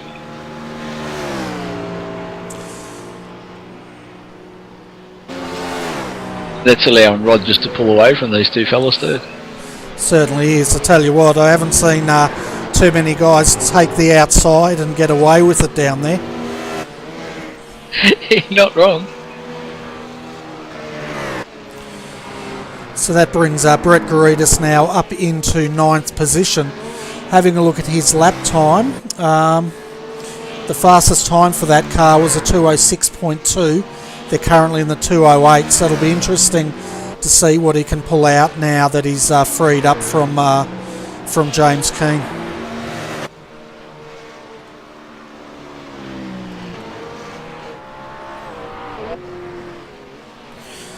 So it looks like we've got Ian Ford here from ERA waiting to come up. So, Nobby, did you want to talk to these guys?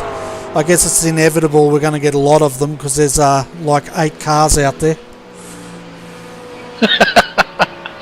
Yeah, bring you up, mate.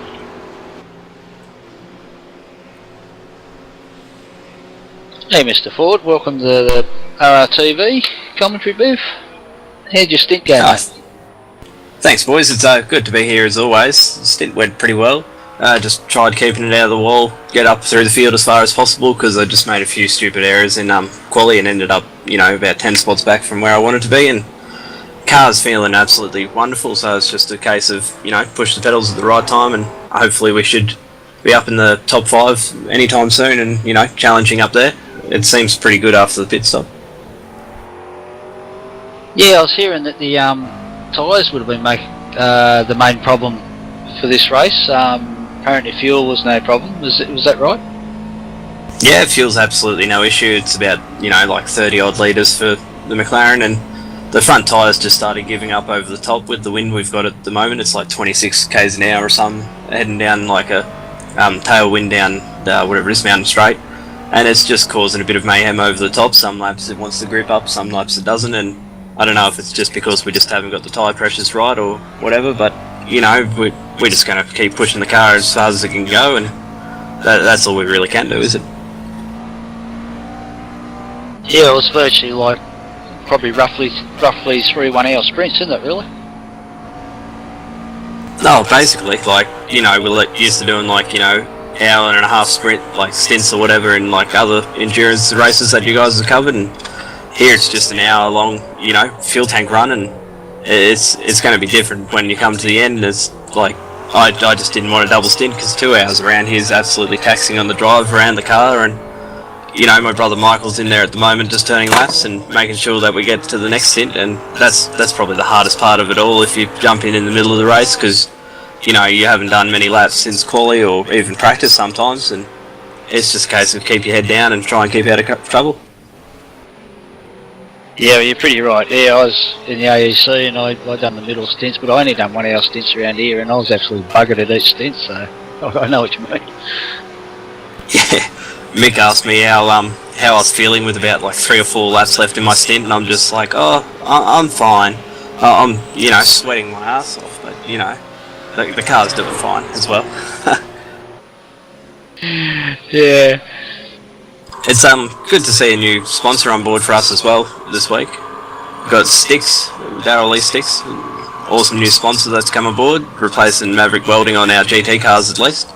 That's so far so good. We've got a car in the lead, I think. Yeah, it was a good sponsor to get there, but you all had to really change cars. I think most of you did, didn't you? Yeah, we've all gone from the BMW 2 seasons ago to the rough last season, and absolutely went to town on trying to make that the fastest rough in iRacing, and you know, now we've had to start from fresh with McLaren, and you know, what better track to try and test setups at than Bathurst?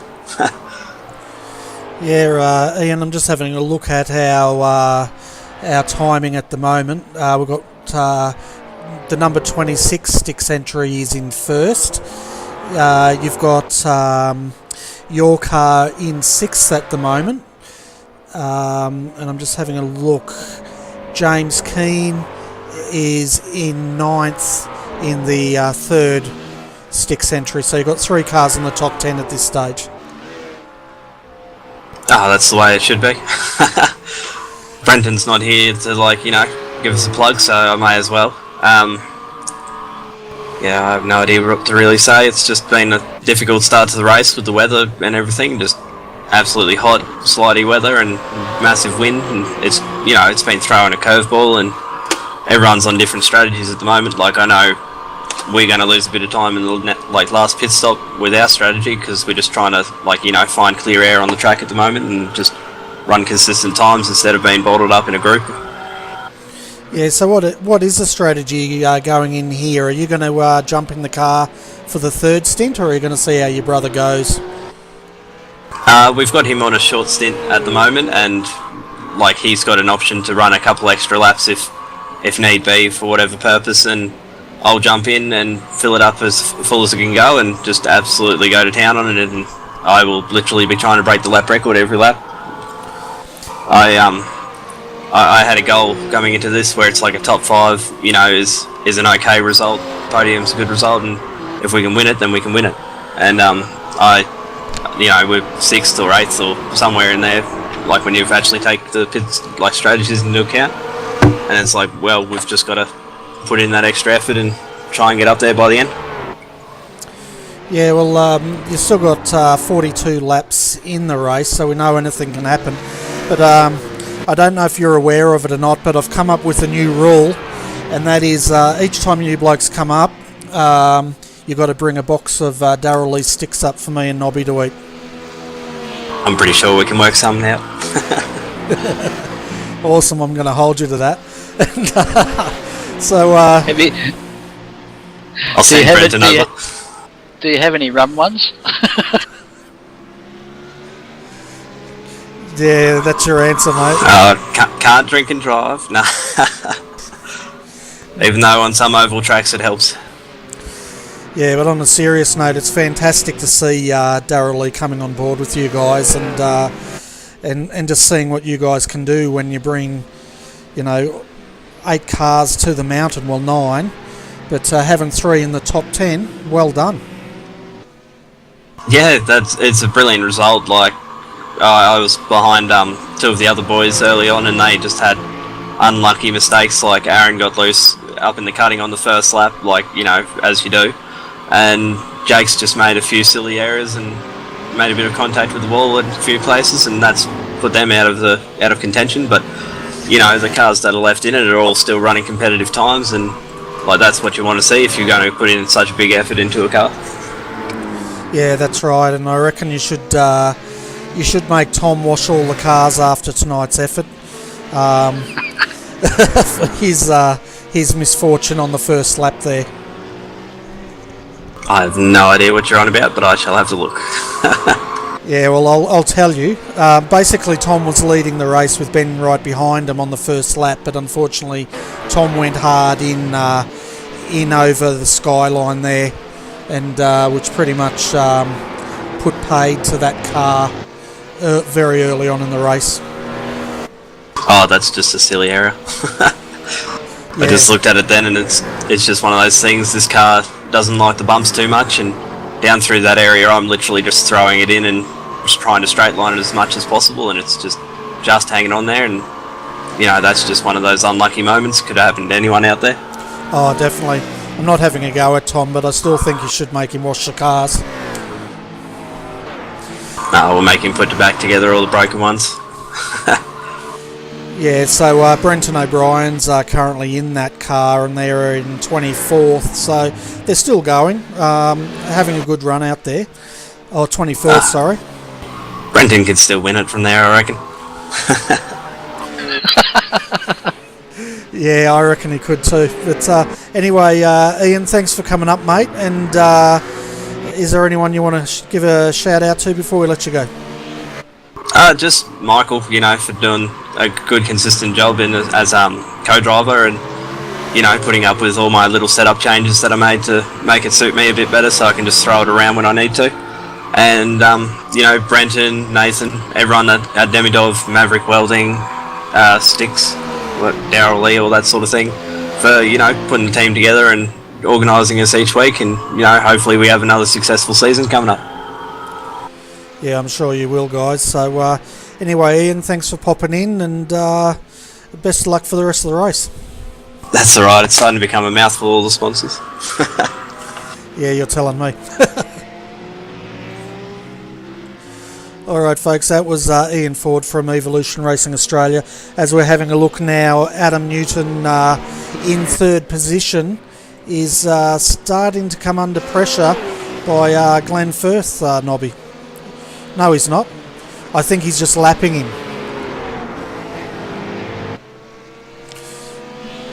Hang on a minute. No, 5 seconds. No. I thought the other KRF was Glenn Firth, but obviously not. No, it's Mark Pavlovich was in there with Brett Spicer in that car. Okay, so we better get back onto this race. I don't know about you, Nobby, but I've sort of lost track of where everyone is. So currently, folks, we have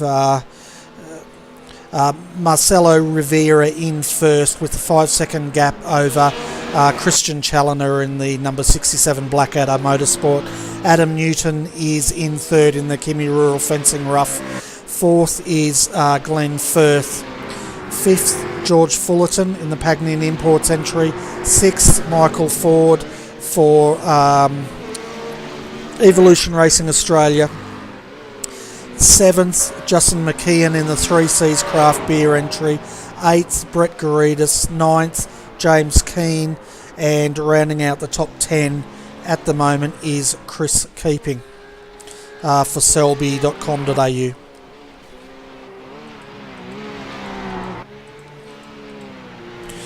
I'll tell you what, Nobby, I'm getting good at all these plugs. I must have gone to O'Brien University, I think. You've been around him too long, mate. And it looks like we've got Mr. Matthew Zimmerman waiting to come up to have a chat. He's in the number 9 entry, I think. Yeah, he's in number 9 with Neil De Bruin in 20th. So I'll bring him up. His microphone's muted, so I'll bring him up shortly once he unmutes his microphone. Otherwise, it'd just be a one-way conversation. That wouldn't be much fun, would it? No.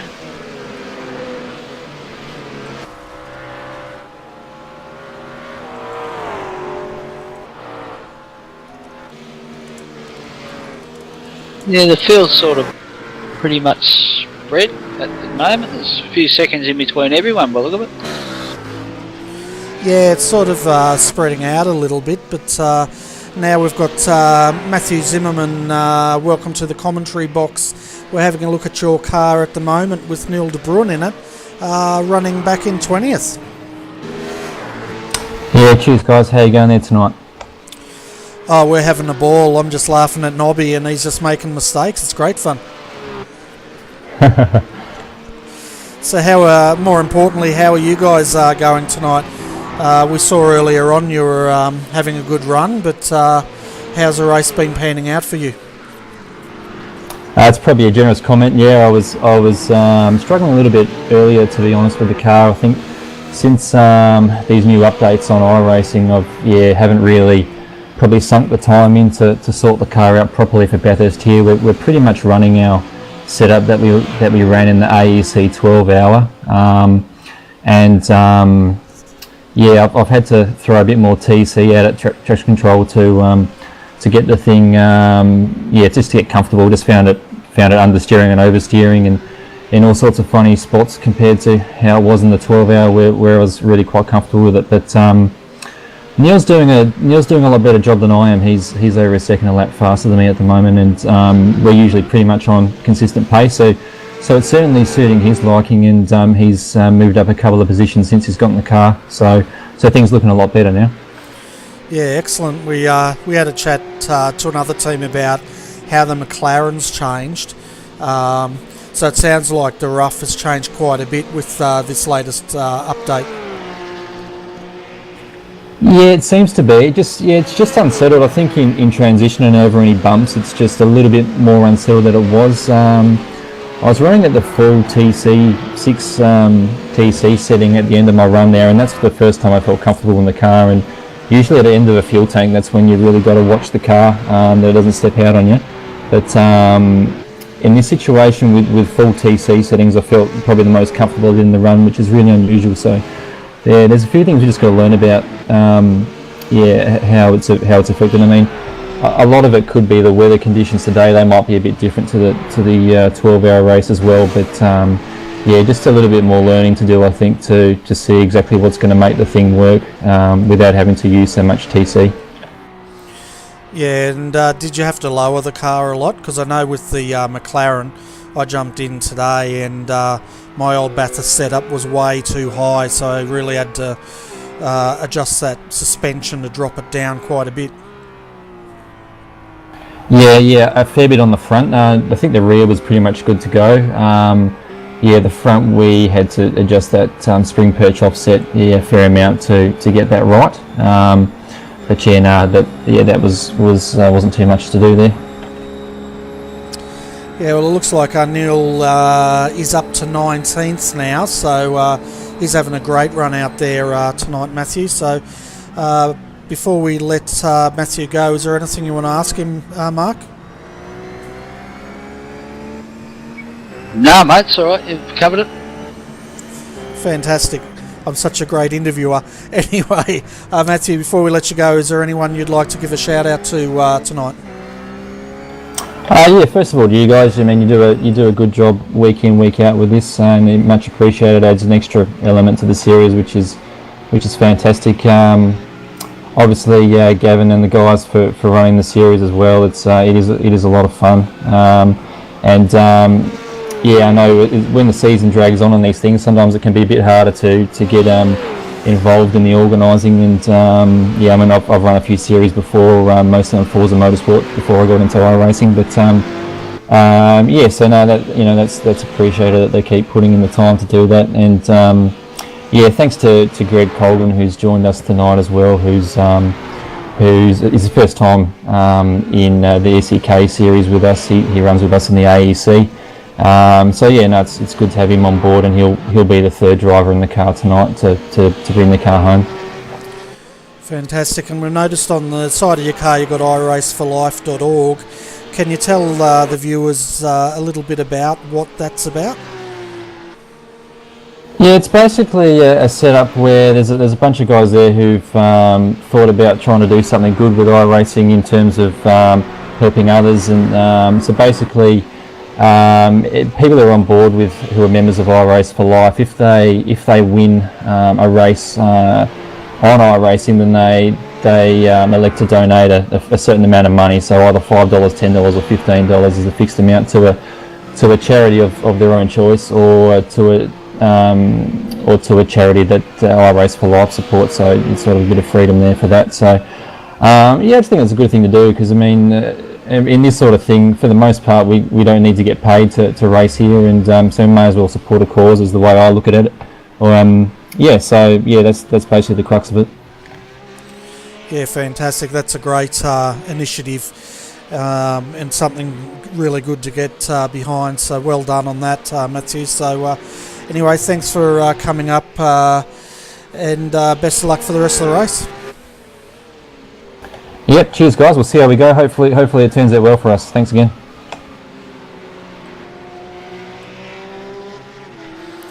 So there's Matthew Zimmerman, currently teamed up with Neil de Bruyn, who's in the car. They're running in 19th position at the moment.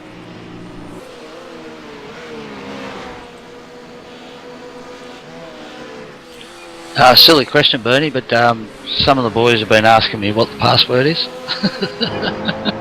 Well, I'm not really going to tell you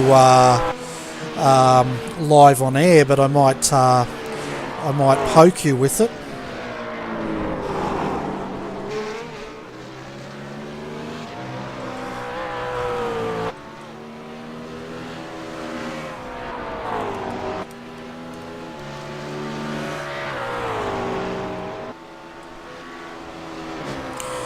So you should have it. Don't read it back, but I'm not sure if that's a correct password. That's alright, I gave him something different, but anyway. Oh, well, it's all good in love and war, I guess. So having a look at the moment, folks, we've got Marcelo Rivera still in the lead with a 5-second gap now over Christian Challoner. Having a look at their lap times, Marcelo's in the 206s. 206.5, where Christian Challoner is in 207.03. Third at the moment is Adam Newton in the number 72 car. They've been consistently in the top 3 all night and having quite a great consistent race there. 7 seconds down the track is Glenn Firth for MF Tech, and again, another team having a great consistent run. George Fullerton is 3 seconds behind Glenn Firth in 5th position in the Pagnin Imports number 46 entry, and that's your top 5.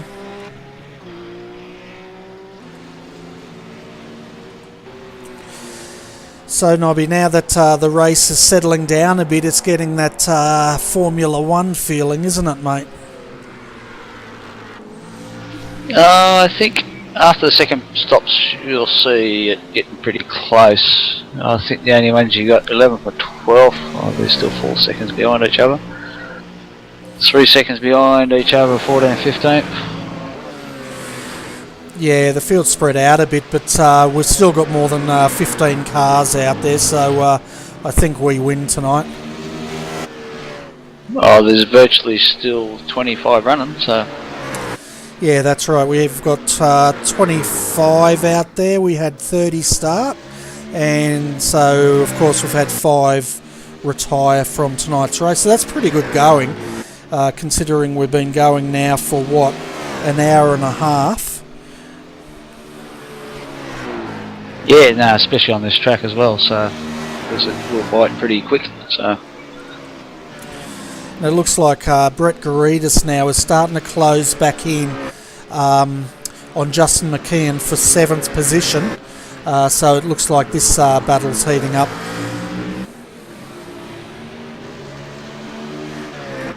These guys again. Yeah, Brett sort of dropped back a bit, but he's started to catch up again as they come back on Conrod Straight. He's already got the draft. Having a look on the inside, I think they're going to go side by side through the chase here. As we see them go down Conrod Straight now, 2 wide. Who's going to blink first? I think it may be Justin. Geez, he got a great drive out of Forest Elbow there, because he was past him over the first hump, so... Yeah, he got a fantastic drive out of Forest Elbow there.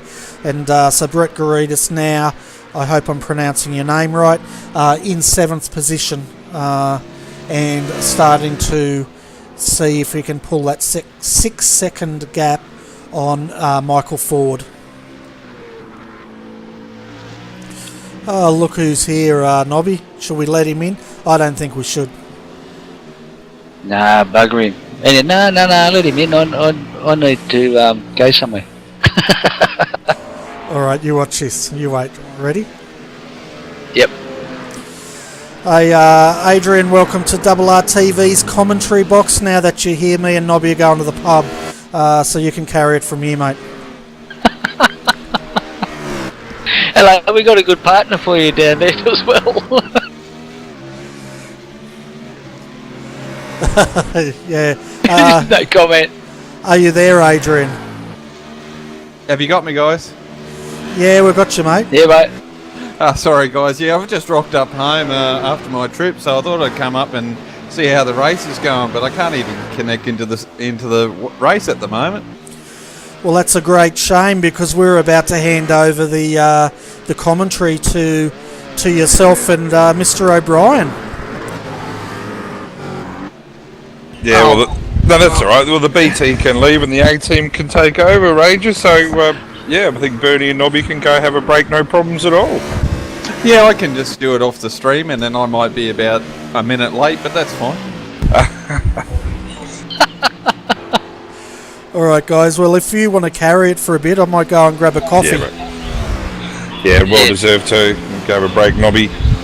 Yeah, well, the A team's in now, viewers. So, yeah, there's been plenty of action here so far. Already up to lap 45, just going across the strike now. Lap 46 for our leader in the Evolution Racing Australia number 3, car 26, Marcelo Rivera, partnering with Ben Smith tonight. These guys have done a great job. Pretty much led right from the start. Didn't have pole position, second on the grid to the Tom Jones, Brendan O'Brien car, which is sadly out of contention now. Had some issues tonight, but up the front, these guys are doing a fantastic job. But not far behind, and Kristen Challoner is doing also a really good job in the Blackadder Motorsport number 67. He's double stinting tonight, so these guys are just working their way through the field, keeping their noses clean, and that's what you're going to do in these endurance races. And Blackadder Motorsport very good for doing that type of thing. Yeah, they are, Brent. I haven't got up onto the race yet, but I wouldn't say that Tom's dad was over again, was he? No, Tom's dad wasn't over this week. He had a great pole position on a fantastic lap. The track temperatures probably caught a few people out tonight, I must say. Track temperatures up to 42 degrees. That's as hot as it's been in any practice server this week, and I think there's a lot of problems happening with tyres. But just on lap 1, Tom just going down into the dipper, just those little S's there, just hit the inside of the curb and just made the car a bit unbalanced, and put us into the wall. And trying to recover, he got involved in someone else's accident. So, but yeah, it's a long while ago now. And there's some great racing happening up the front here. And give these guys a rap too. Adam Newton and Baden Reed. Not sure whether this is their last race with KRF. I do believe that they are starting their own team. Not sure if it's supposed to be known yet. But these guys always do a good job week in, week out in the 72 rough. Yeah, Baden Reed's quite a good steerer, so wouldn't surprise me that they're up near the front there. Had a few issues there at Silverstone a couple of weeks ago, but they've learnt from that and moving forward. Yeah, they're just 20 seconds down in the lead now, lap 46, so we're over halfway. 78 lap race here at the Bathurst 500 in the SEK Endurance Series. I believe it's the last round. So, it's the consistency that Baden normally puts up and Adam put up every week, that they get their noses up in front every week. Had some issues at Silverstone, but a few others did there as well. But it's a good consistency and fast lap times that are really putting that team and themselves on the map. Yeah, that's for sure, and it's finally getting streaming, but it's a little bit shoddy at the moment. Well, what you will see when you do jump in, mate, there's at the start there was 8 of the Darrell Lee Sticks Evolution Racing Australia McLarens, mate. There was 8, I think we're down to 6 now. But yeah, it's a good spread of field. I think they had 30 starters on the dot. Yeah, 30 starters. So yeah, a good strong field here again at SEK. And this track's just so unforgiving. Yeah, for sure. It's one of those tracks that one slight misjudgment of the apex or getting on the gas too early can certainly put you into that wall, can't it? Yeah, and talking about putting the wall, it looks like that's exactly what's happened here with the Chris Keeping is in the car now. I don't think that was the accident of his causing, but these guys were running up in the top 10. Gary Hamilton and Justin McEwen, actually in the early stages, these guys got their nose up in the second place. So this is a good team, the 3C's Craft Beer Racing. They've obviously come across some problems in lap 46 with Justin behind the wheel, and that looks like it's going to be a pretty lengthy stop.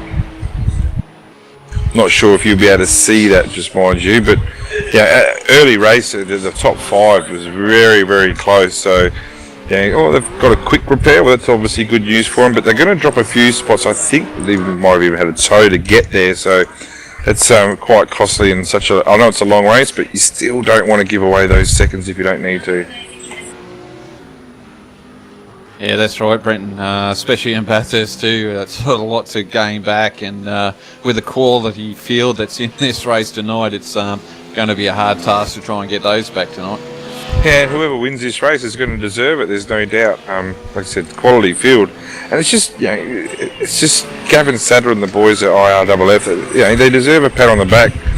Bringing the sponsor SEK Karts into this series as a naming rights sponsor, and it's a series that we say it every week. It just seems to be getting stronger and stronger. And again, there's good numbers tonight. There's 3 in some cars. Most of the cars are just running the 2 drives, but new rules implemented next season. I think each team's has a maximum of 5 cars in it. So there might be some cars that some teams aren't going to be affected at all, but the bigger teams might be heavily affected by that. So over the top now, I'll just ride on board. Just hang on 2 secs. Just I lost my feed for a second. Won't be long. Just gonna. Oh, hang on. We've had Troy Maguire in the car number 3, rough on Conrod there. He has been there. I'm not going to say. Yeah, he's actually had to go a quick toe straight away. These guys were just knocking on the door of the top 10 there, probably. With the Wooten car coming out of the pits now, I would have thought that coming into the pits, sorry, these guys would have been in the top 10 from the pit stop. So, disaster for that car there. Didn't actually see the incident. I'll go back, have a bit of a look to see what's happened to him. But just on the exit of Forest Elbow there, I think he's actually just clipped the wall and he hasn't been able to recover it. Yeah, he's turned that round and nose into the left-hand side of Forest Elbow there. So it's one of those corners, isn't it? Yeah, it's tricky because the car just loses a bit of balance, doesn't it? And you've got to just jiggle that balance. And he's obviously had no steering as well because he's exited that first crash very aggressively with no steering and absolutely annihilated a wall. So he's had double trouble there, and that car was facing the wrong way. So that's a shame for those boys. They're running very strongly, but knock on the door top 10, hoping they get a fast tow and they'll get them back into it. Yeah, it shouldn't be too bad. And I see Shelby Racing is in here too, Brenton. Had a new driver for him last week with Hayden Byrne, so he's in there, and good to see Shelby's got 2 teams in here now.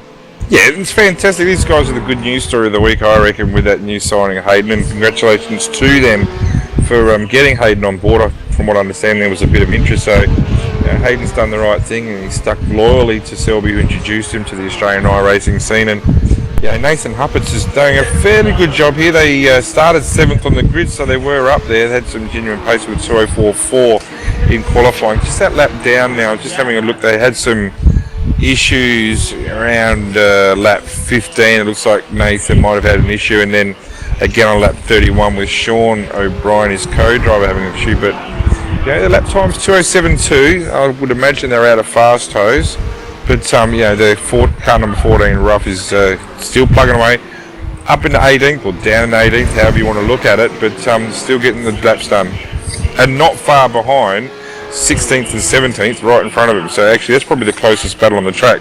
But the Jake Fox Blackadder Motorsport 66 in the BMW in front, and then the 666 in 16, the Martin Davis VPR BMW in front of them. So these guys are plugging away doing 2:10 for the VPR, 2:07.9 for Jake Fox, and Huppers for the 2:07.2 will be on them very shortly with his 2:07.2. It's very close racing here at the moment down the back, so the boys are doing a good job. But it looks like Gary's BMW's got a bit of damage on my screen. Is that what you're seeing, Brenton?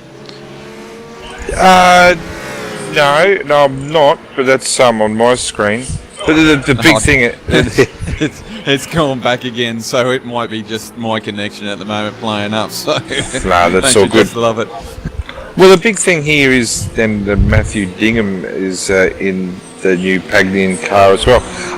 In the pits. The big thing here, though, this week for the first time is that you've now got the choice as to whether you can use your free tow, which is a huge thing. Like there's, as you may know, but you could go over a bump wrong or just get a little tap from a car, and there goes one of your free toes. Well, not this week, and from this week on, it's, if you get that little tap, you don't lose your free toes. It's really saving for something more major. So that's a very welcome addition to iRacing and the Enduro series, that we can have that type of thing available to us.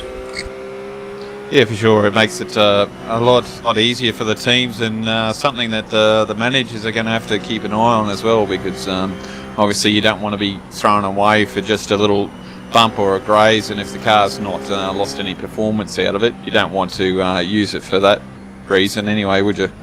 No, exactly right. Not sure whether we're able to handle with the live stream what Bernie's there, but I want to give a bit of a shout out to these guys, Michael Ford and Ian Ford. Yeah, I know it's an ERA GT3 McLaren, but these guys started down in 18th position on the grid. Haven't had a chance to do many laps, but this is the story of the race for me, that these guys have just kept it clean.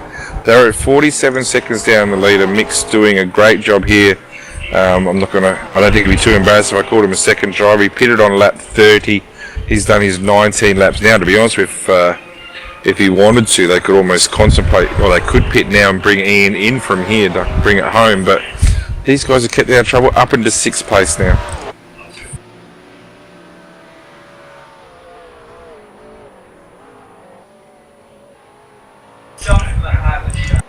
So big battle here for 16th, 17th and 18th, as we just described. Nathan Hupperton, Selby Racing, has made that gain, so actually up to 15th, and so it's changed to 14th, 15th, 16th cars in the pits. We've got Glenn Firth, who's position 3 in the pits. I'm assuming that's a scheduled stop, probably a bit early maybe. Adam Newton, Baden Reed's in the pits as well, so these guys are from 3rd and 4th. I'm thinking it is a scheduled stop, yep. So, it's all happening for an eye. Michael Ford is in the pits now. I'm not sure and Ian Ford is getting in the car, so yeah, that's exactly as we called it. So Ian will be able to bring it home from here. So cars can make it home from this lap now. They're getting about 29-30 laps for a full tank. So yeah, if you pit from now on, it'll be your last stop if you have a clean race. Very good. Alright guys, well I've come and chatted. I'm going to have to love yous and leave yous, because I've just driven my Bathurst this evening. I've come all the way from Harvey Bay back home to Brisbane, so I'm going to get out of here. Probably finish watching the live stream after a shower if I'm not going to sleep, guys. Well mate, hopefully you had a lot of fun at Harvey Bay down at Urangan there or wherever you were, and welcome back to Brisbane, mate. I'm glad you made it home. Yeah, welcome back, Adrian, and thanks for popping in, mate, and have a well-deserved rest, and we'll see you next week. Yeah, I'll be back next week, be up to date, refreshed, and enjoy the, I think it's the last round, isn't it, Bernie? Yeah, I think it is the last round next week. I'm not sure where we're going, but it's definitely the last round. Sebring, I think it is, isn't it? Sebring International, 6 hour. Well, but yeah, next week's also the Sebring 12 hour in the Road Warrior series, so there's plenty of GT3 action at Sebring next weekend, that's for sure. Yeah, definitely. I couldn't imagine doing 12 hours around there, but yeah, so rest up, Adrian. You're going to need 6 hours worth of commentary voice, mate.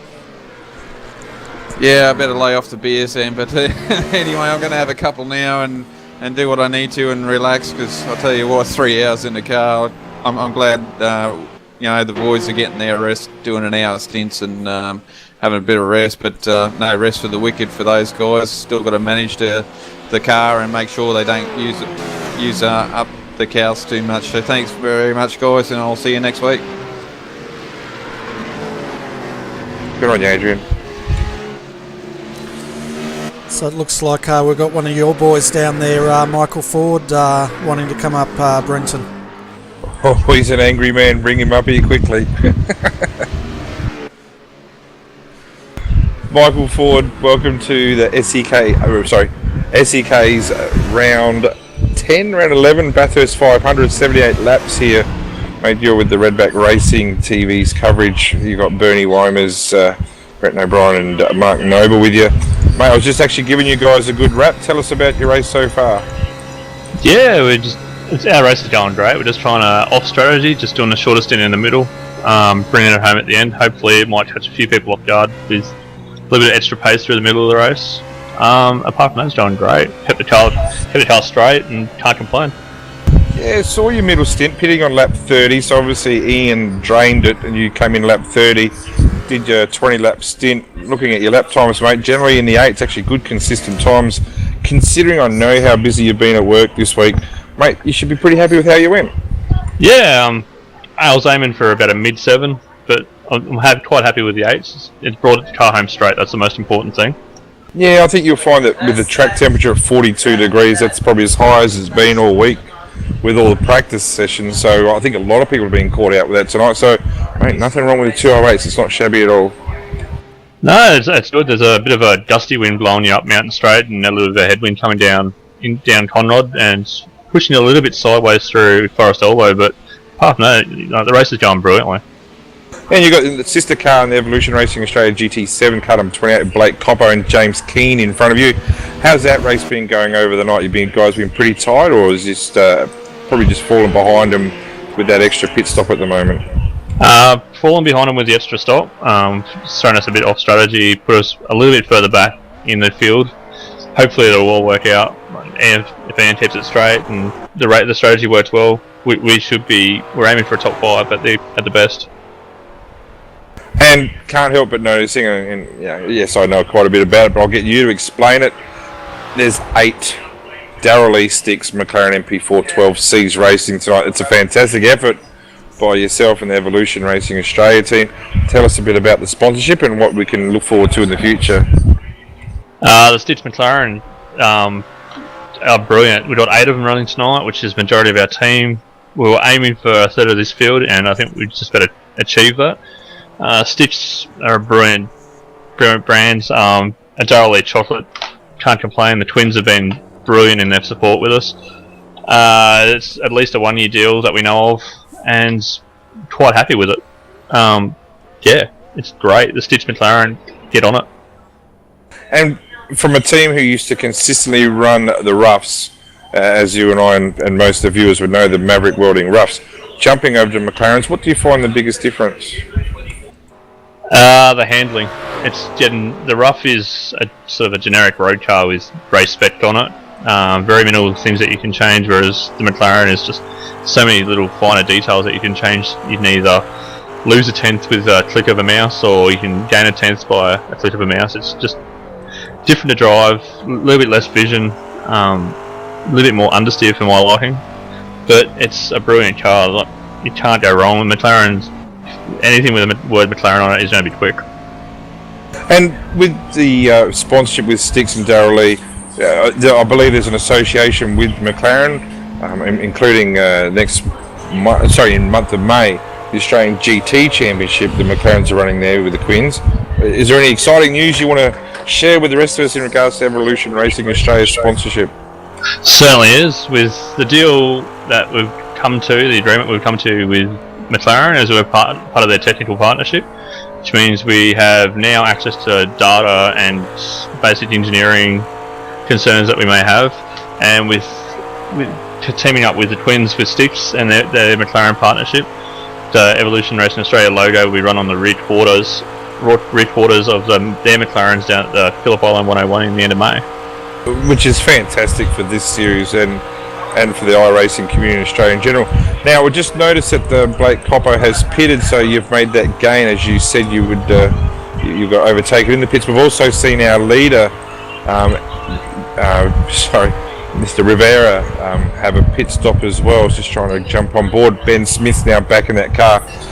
Ben Smith's been very quick all weekend in practice, and he's going to be sticking the job in there. He's probably not in the lead. I'm not sure whether the car 46 pit. I'm just having a look for them now, but all the pit stops are done. Yep, no, they have pitted. So yeah, hopefully with a bit of luck for the Evolution Racing Australia team, that these boys can keep doing the job and maybe even touch wood, get 2 top 5 positions, which would be fantastic. That'd be brilliant. Just for the amount of work that we've put into with our engineers, the setups for this round, It's a massive learning curve for the Stitch McLaren, and we can't complain. If 2 top 5s would be massive for the team. It would be an enormous boost for the start of the new season. Well, mate, good job tonight. Skins look great. Jake Blackhall does a wonderful job on those. We'll let you go back to brother Ian, and yeah, plug away. Still another 25 laps to go, so hopefully it all ends well for you. Awesome, thanks guys, and I'd just like to thank Bernie for putting this all together for the whole season. Great coverage all around. Yeah, no worries, Michael. I've been enjoying it. So, yeah, well done on tonight. You're currently in 5th position and looking strong, mate. So, enjoy the rest of the race. Awesome, thanks, guys. So, while the interview was being carried out, Christian Challoner in the number 67 Blackadder Motorsport entry also pitted, along with Blake Coppo. In the Styx McLaren also pitted. Yeah, it's a good time to pit now. Those tyres will last you the rest of the journey home. From my understanding, it's the tyres have been the struggle this race. And like I said, with the track temperature being so much higher than what probably everybody was expecting, the tyres have really gone off. And I know on our side of the fence that we were making changes in between pit stops to adjust the tyre pressures, etc. For the next stint. Didn't work, these things happen, but I'll be very confident other teams are doing that as well.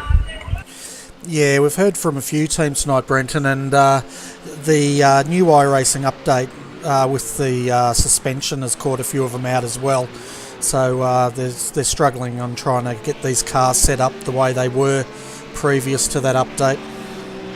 Yeah, and we were not unhappy with the update because for us it was a clean sheet anyway, so I would imagine with those who have consistently driven the rough, like the Direct Clutch Motorsports guys, the KRF boys, those who have driven the BMW consistently, the 3Cs craft beer, these guys are now having to change to that, whereas we came here with a clean sheet.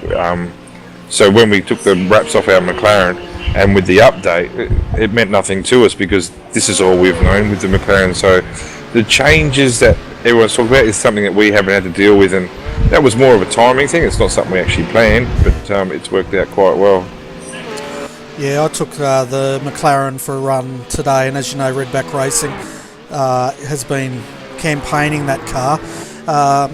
Quite honestly, apart from dumping the suspension right down, I didn't really notice that much of a difference. So, but apparently the rough has quite a different handling characteristic now. Yeah, well, as a team, we're happy with it. But by saying that, since the new, we've got a car going slowly on Conrad here, the KRF car number 20, Mark Pavlovich. Not sure whether he's just letting traffic through. He could be. But yeah, just going. No, he is going slow. He's obviously had an issue there, and he's got just come into the chase. I thought he was going to tag Terry Marwood in the Pagnian IRFF racing car number 10, but he's got some issues there, and he'll be bringing that into the pits from 23rd position. Yeah, that was a bit of a scary moment going into Caltech's chase. As we can see now, Mark Pavlovich bringing the number 20 KRF entry back into pits, which is probably a good thing by the pace that car's got at this stage. Yeah. A bit of a shout out to Chris Osborne and Brad Wooten behind in the 114. These guys will be the series champions. I'm very confident of that. These guys had early incident. I can't remember what lap, probably about lap 5 or 6, I think. Folks, a bit deeper than that. Lap 16, perhaps, where Chris binned it into a wall going around, trying to go around the ERA lead McLaren. But these guys dropped the lap, I think, fairly early. Now they're just the 1 minute 20 off the lead and driving a real solid race. They might be off schedule with pit stops now, I'm not sure, but they've got themselves up in the top 10 and just battling with Gary Hamilton and 3C's Craft Beer Racing BMW. So these are two cars that we are normally used to seeing at the front down in 8th and 9th. And just behind them, Patrick Sturton, that's a new name to me, I must say, in the KRF Motorsports. He's partnering with Lance Hawes in 27. So they're in 10th place. Yeah, no, that's a fantastic recovery there by Christopher Osborne. in Direct Clutch Motorsport, we did see them go heavily into the wall. They did go a lap down. Last time we saw them battling with Gary, they were a lap down.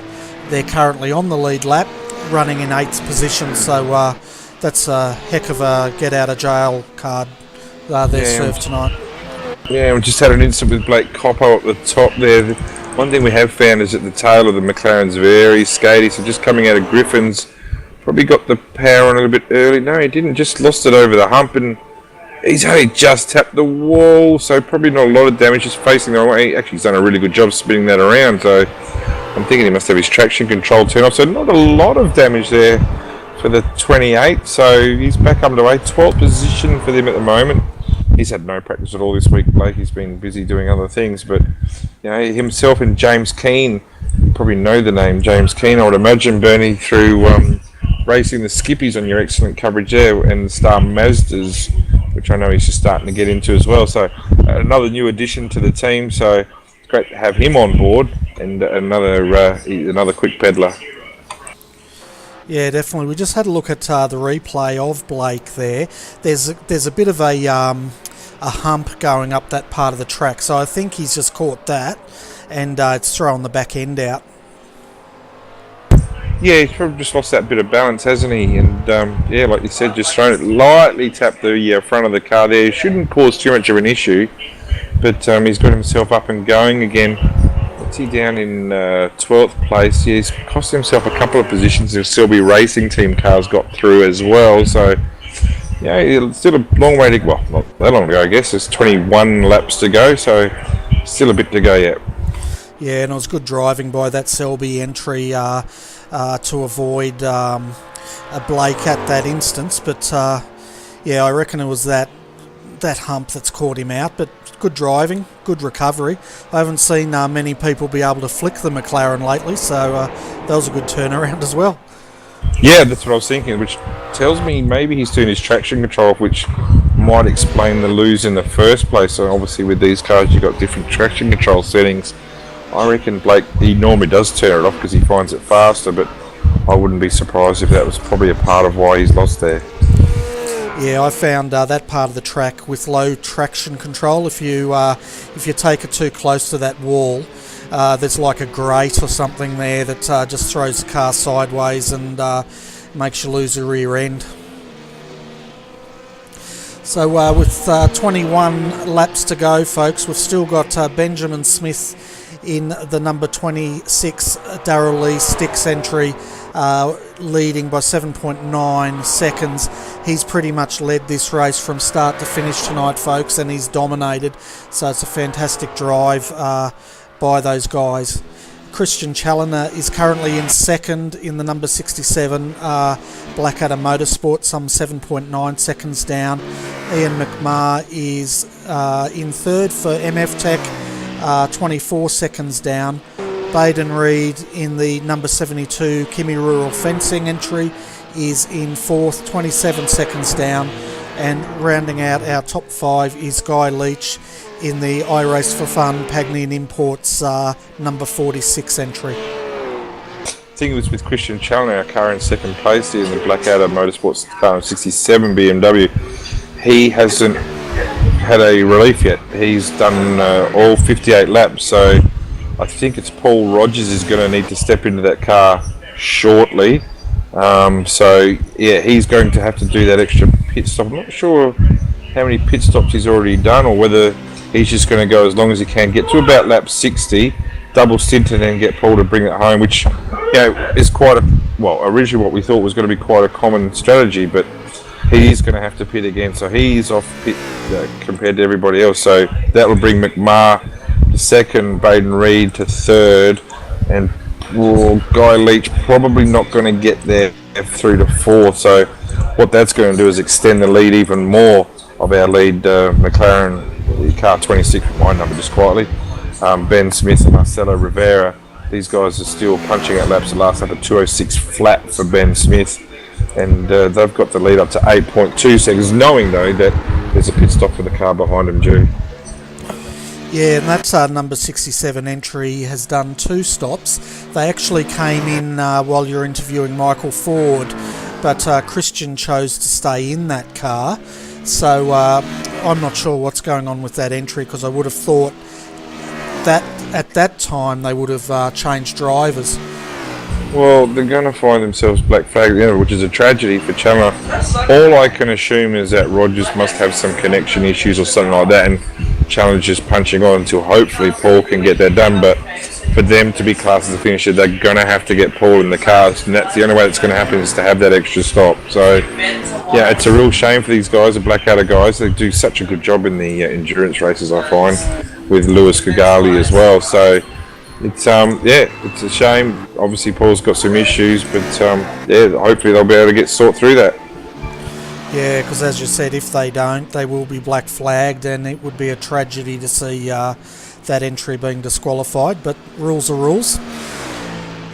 We'll just have to wait and see. 20 laps to go, though. He's going to have to get Paul into that car shortly, I would think. Yeah, I would be thinking really shortly. I'm not sure the minimum, but I've got a feeling it is about 20 laps. It might be a bit less than that. Hang on 2 secs. Yeah, we saw Rogers has just connected the server. Just got a message from somebody there, but he's got to get in the cars. One thing being connecting the server, how he goes in the car, I don't know. Yeah, so we'll keep an eye on that. I think if they're going to have any chance of not being black flagged, Christian's going to have to come in the next lap or two at the very most. But we'll keep you updated on that, folks. At the moment, though, we've got Benjamin Smith out in front, 8-second lead. But when the number 67 entry pits, he's going to have a 25-second lead over Ian McMahon. Baden Reed is only 2 seconds. So Baden's starting to pull Ian McMahon in now, Brenton. Yeah, I've got a lot of time for Baden. He's a good handler of a car, and Ian McMahon's done a fantastic job. These MF Tech guys do a wonderful job week in, week out. But Baden Reed's doing some strong laps here, and you can see him now. 206.3 for Baden Reed's last lap, 206.4, so not a lot in it.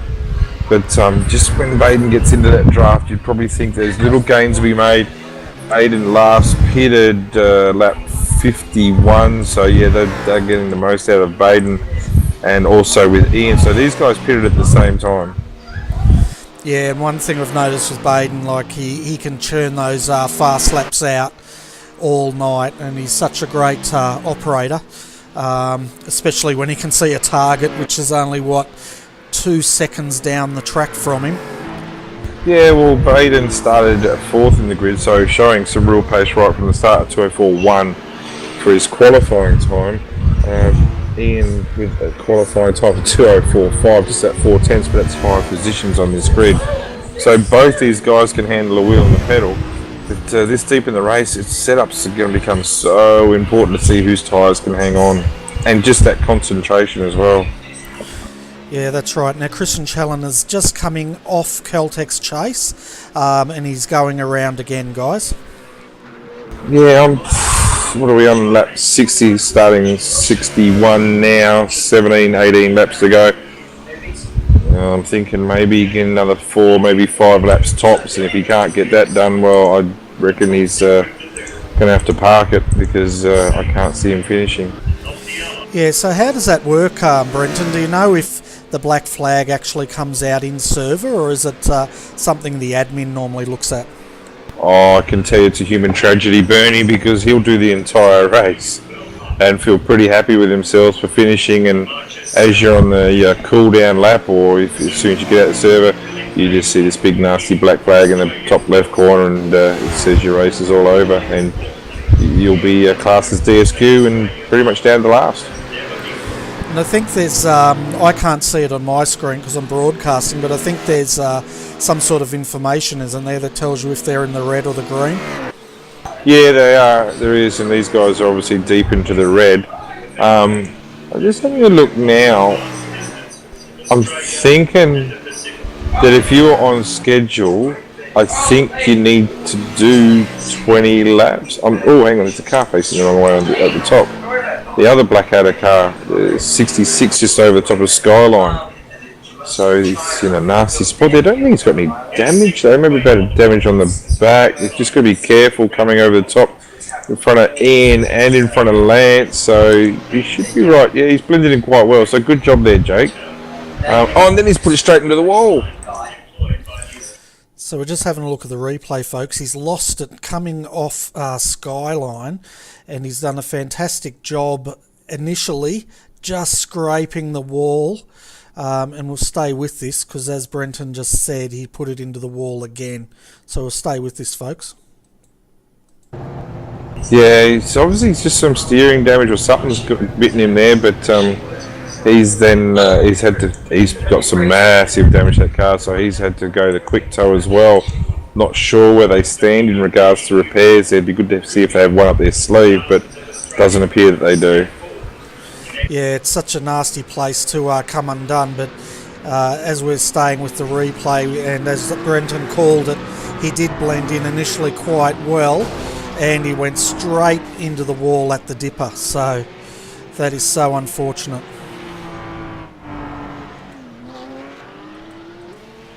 Yeah, it is. Just, lap 61, just concentration, or just tyres might be going off. There's so many different things that could happen, but yeah, it's a real shame. The Blackadder Motorsports guys doing a pretty good job, there's no doubt.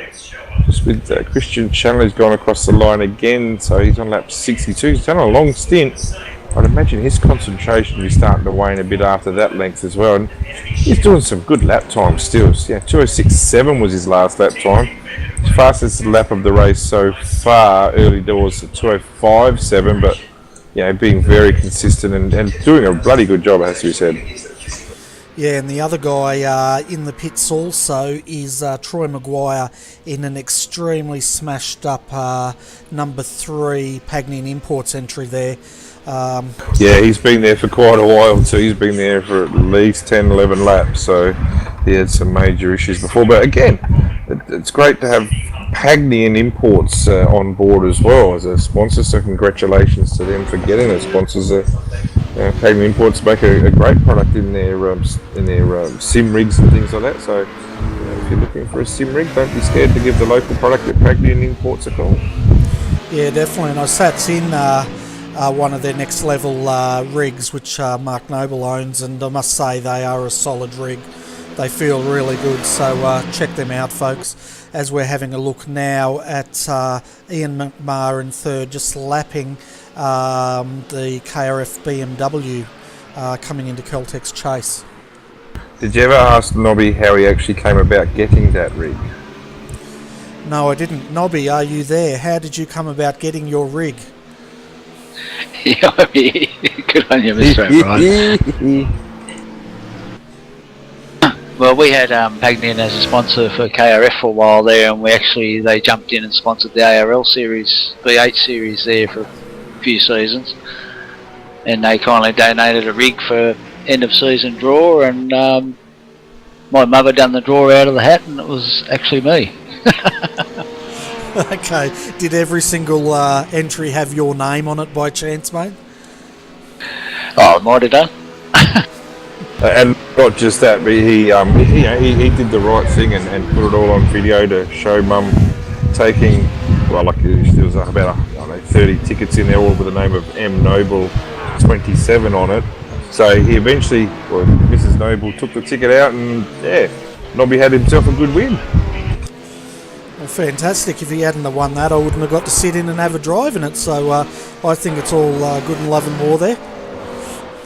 Well, but mind you, very much deserved, because Nobby was running a good series probably 2 years ago, I reckon, Nobby now. So it was it was very unanimously popular win for Nobby, that's for sure.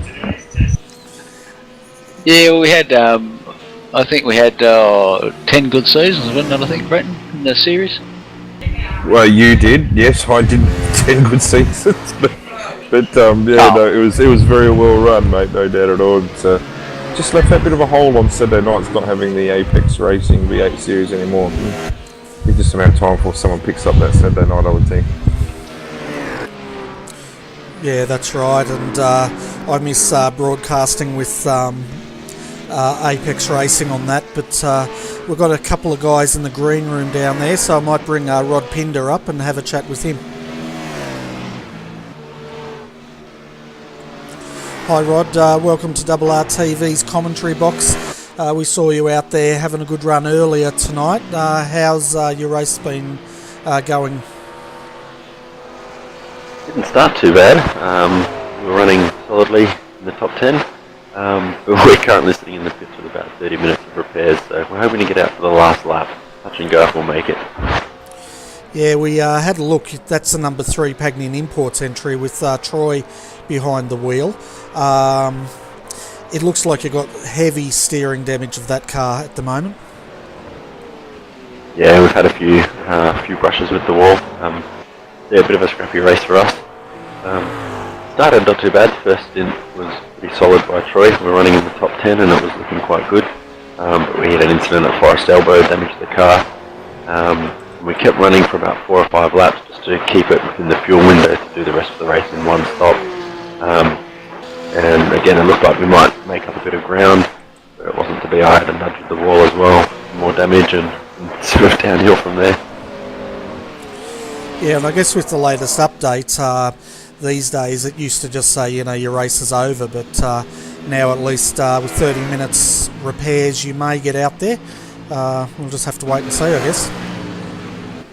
Yep, the clock's ticking. We might make the last lap, but yeah, our race is done.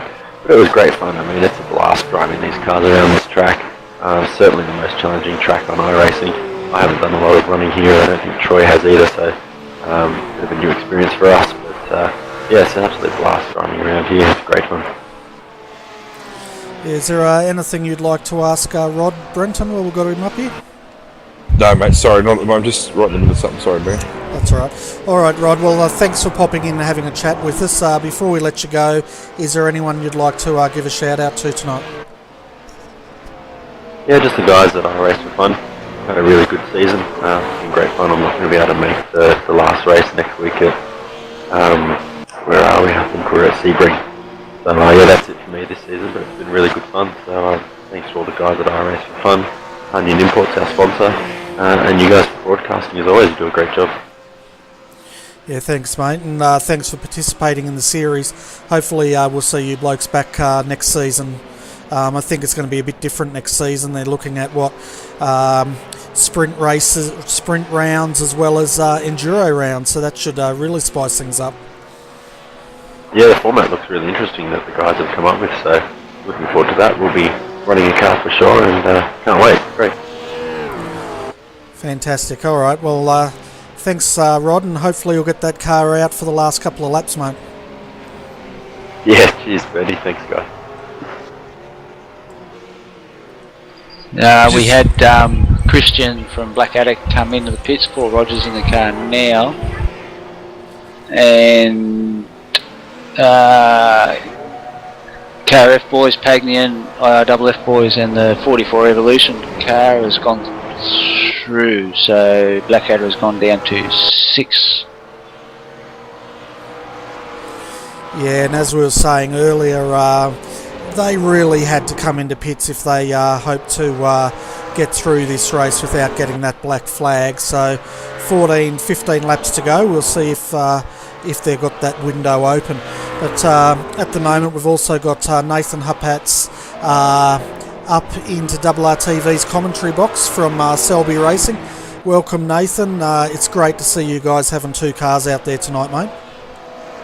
Yeah, we're excited about that. So done a bit of practice during the week, and Hayden's got comfortable in the other car with Chris, and they're doing quite well up in 10th at the moment. Yeah, that's right. And your other car, the car you've been driving, is in 16th at the moment, so a top 20 for both of those cars. That's a fantastic effort. Yeah, we're going to be pretty happy with that. It was not the best for Paul and I. We both made mistakes in our first stint and had to go back to the pits, but the last stint I did, we did some good times and overtook 7th, 6th and 5th, so we've definitely got the pace. We just need to get rid of these little silly mistakes, and we'll have a better result next time. Yeah, so is this 2-car entry now a permanent fixture for your team coming into the second season? Yeah, we'd like it to be. So we're just working it all out now, and once we get a schedule from Gavin, and we'll have a look at the AEC rounds and any other European races we're thinking of doing, we'll just make sure we can meet that schedule and enter the 2 cars. But yeah, we'd love to have a bigger representation and keep improving. Yeah, fantastic. Nobby, is there anything you'd like to speak to Nathan about or ask him about for tonight? No, mate, just to say big congrats keeping the young bloke there, mate. It was really good to see when I got the PM off the young fella, so congrats on getting the 2 cars going, so really good to see. Yeah, thanks guys. Yeah, it's good to be in it, and we're improving. We qualified 7th for this one, which was nice. It wasn't able to keep that spot, unfortunately, but Hayden and Chris have been doing a good job to get their car up into 10th now, and they're conserving fuel, but they can make it to the end, so fingers crossed we keep that position and we get a good result. Yeah, they've got just about a 4-second gap, just over 4 seconds over the number 28 Darrell Lee Sticks entry with Blake Coppo in that McLaren, so it'll be close, but we'll see how they go. So Nathan, before we let you go, mate, is there anyone you'd like to give a shout out to? And tell us a bit about selby.com.au as well.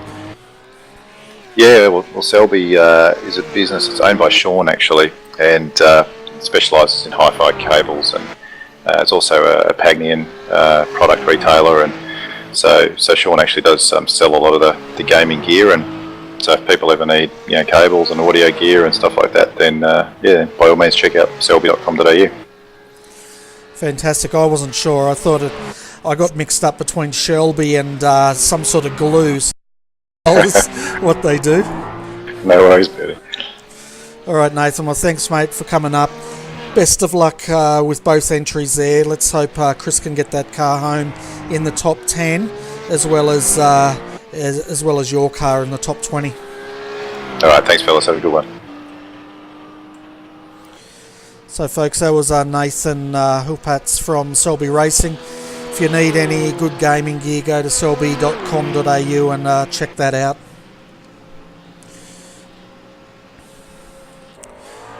So we're having a look at our top 5, folks. We've got Benjamin Smith behind the wheel again of the number 26 Darrell Lee Sticks entry for ERA. He's got a 27 second gap over Ian McMahon from MF Tech. Baden Reed is still in 3rd, doing a great job there, 30 seconds down from the lead. Guy Leach is still in 4th in the number 46 Pagnian Imports entry. Ian Ford in the 2nd Evolution Racing Australia McLaren rounds out our top 5, and Paul Rogers, who's just jumped into the Blackadder 67 entry, is in 6th at the moment. Thinking that they're going to need to do 13 laps, so that car should be okay. Paul will get that car to the line.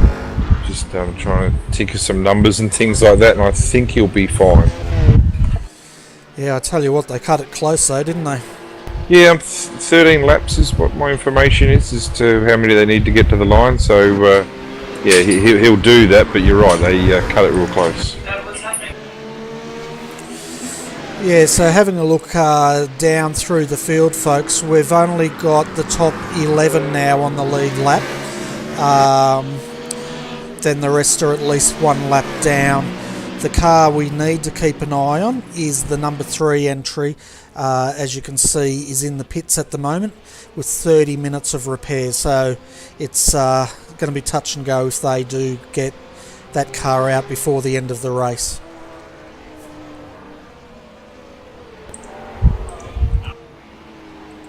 Yeah, it's getting to the stage, I think, I'm not sure if they're Paul's across the line. So yeah, they've kept themselves to the 6, like Nobby said, upon being out.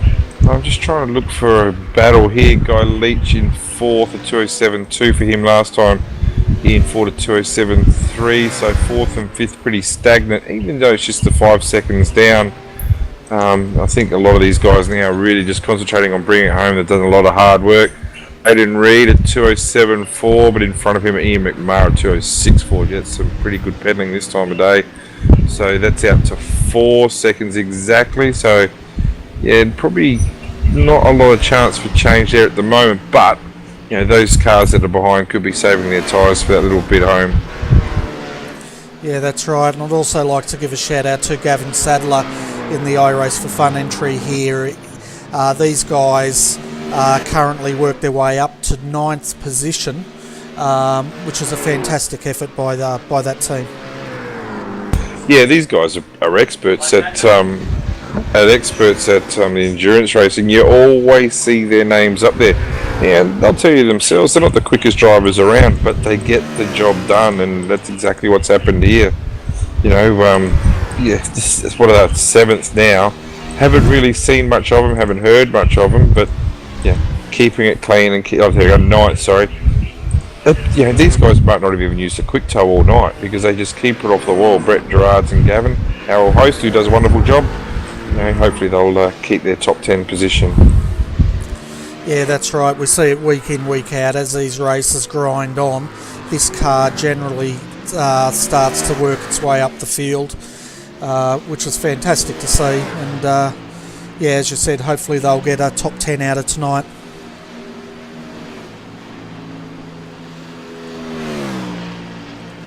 Just, I wouldn't mind, I'm not sure if you've done it tonight, it'd be good to jump on board a car and do a lap of Bathurst, this wonderful track.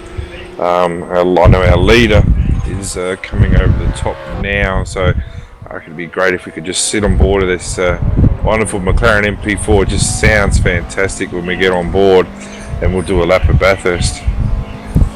Yeah, so we're on board with our leader now, Benjamin Smith, folks. So as we come down Conrod Straight, crank up your sound and enjoy a lap around this wonderful track.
So through Forestdale, I got to admit, the heart was in the mouth a couple of times there over the top Reed Park and over the top near the Dipper, but a great lap. And the thing that teaches me is how early Ben turns into some corners. That was an enlightening lap, it must be said. Yeah, it was the most entertaining lap. I enjoyed that, so I hope the viewers out there enjoyed it as well. And as we can see now, Benjamin Smith in that sticks entry goes a bit wide out of Caltex, but all under control. 29-second gap at the moment. Yeah, like I was saying, these guys have got plenty of, I don't like using the word video games, sim racing experience with Gran Turismo, and you know, they reach great heights with the Gran Turismo side of things. But yeah, great to have these two on board in the GT3 for Evolution Race Australia.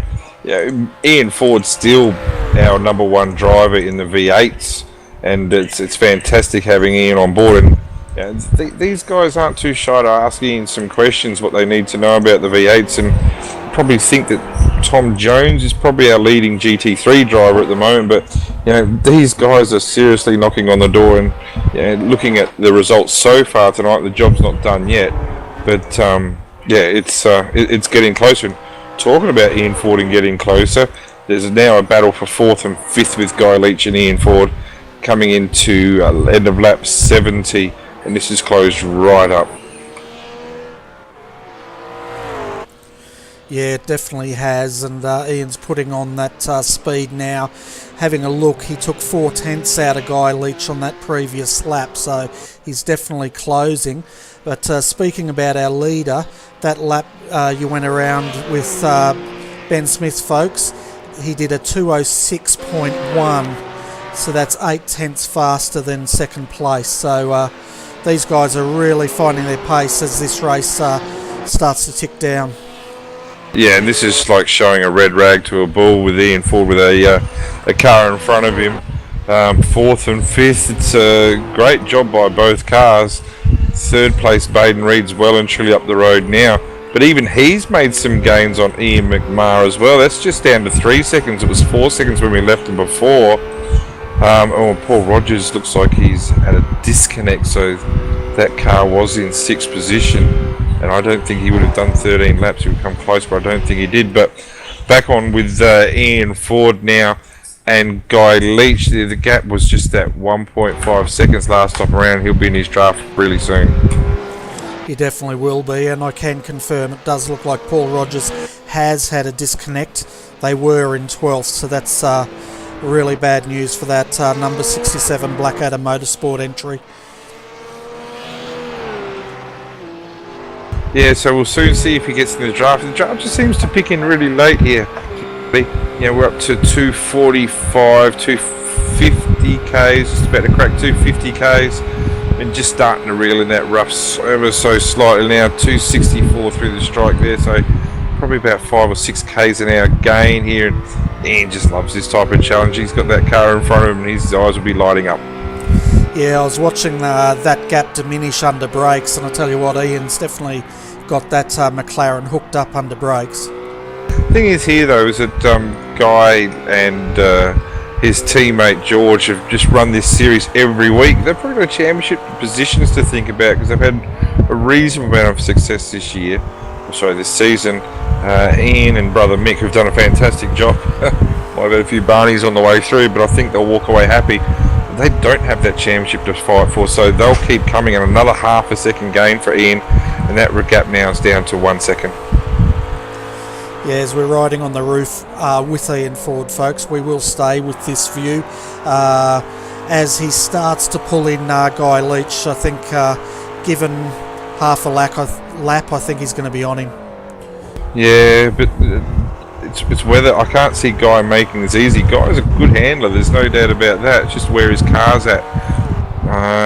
Ian picked up the car on lap 51, Guy lap 54, so there's an extra 3 laps of tyres. It could be important, but Ian's going to push this and hoping he doesn't make a mistake. I wouldn't want to be in the family home if he made a mistake this late in the race, but there's a position there for him, and Guy's the one who makes the mistake just a bit deep into the coming into the S's here, but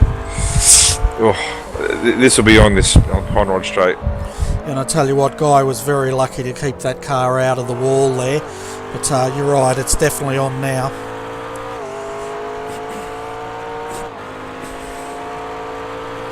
And I'm also keeping my eye on the position for the podium in front of us, which is every bit as close as Baden just keeps on coming at Ian. So 2 Ians involved in separate races here. Sorry, mate. He's just taken a second off last 2 laps, so he's down to 1 second now. Yeah, well, this is where a lot of interest is here because Baden is coming hard at Ian McMahon. Maybe Ian's initial push out of the pits was not real great for his tyres, so this is a battle for 2nd and 3rd, and if anything happens to that car in the lead, well, this could be the battle for the lead. We've got 6 laps to go. Baden's doing a fantastic job. I'm not sure what his plans are next season, Nobby, what his exact plans are, but yeah, he's been a great driver whilst you've had him on board. Oh mate, he's fantastic. Yeah, he's been great for the team, so we'll see.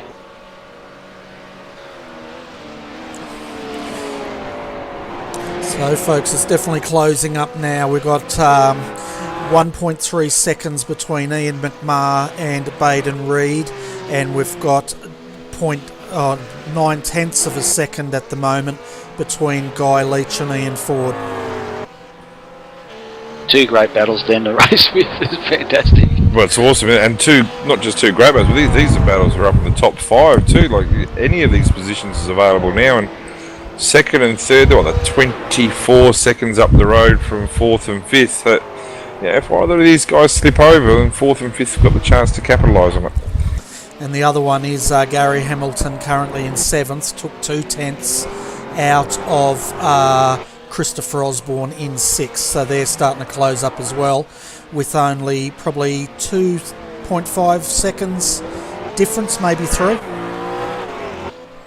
Yeah, I would say Osborne would probably be more comfortable there. He's done a great job last lap at 2:07.1, a 6.9 for Hamilton. It's not going to get the job done with this many laps to go, but you know, they've had a hard charge throughout after their early problems. Definitely, as we see now, Ian Ford closing in on Guy Leach under brakes. He's right on his bumper now, Brenton.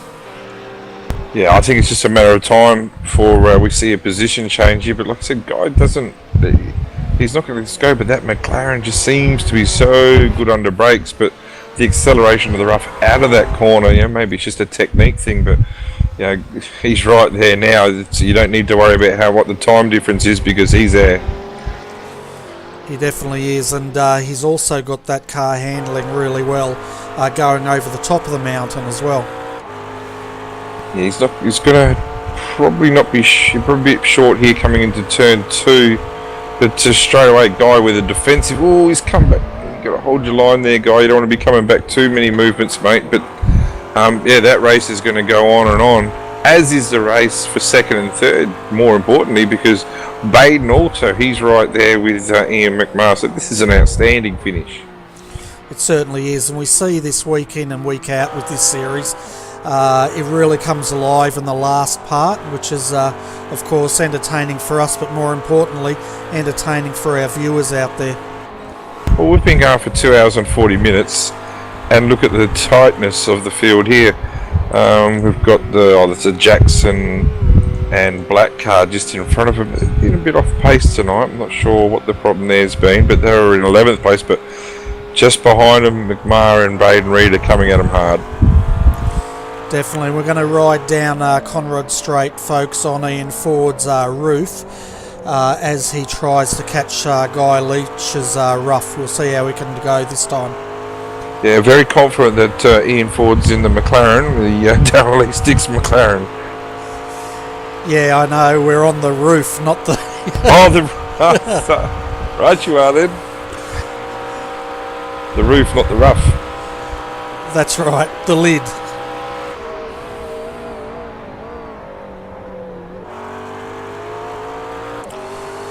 Yeah, he's just so strong under brakes in that McLaren.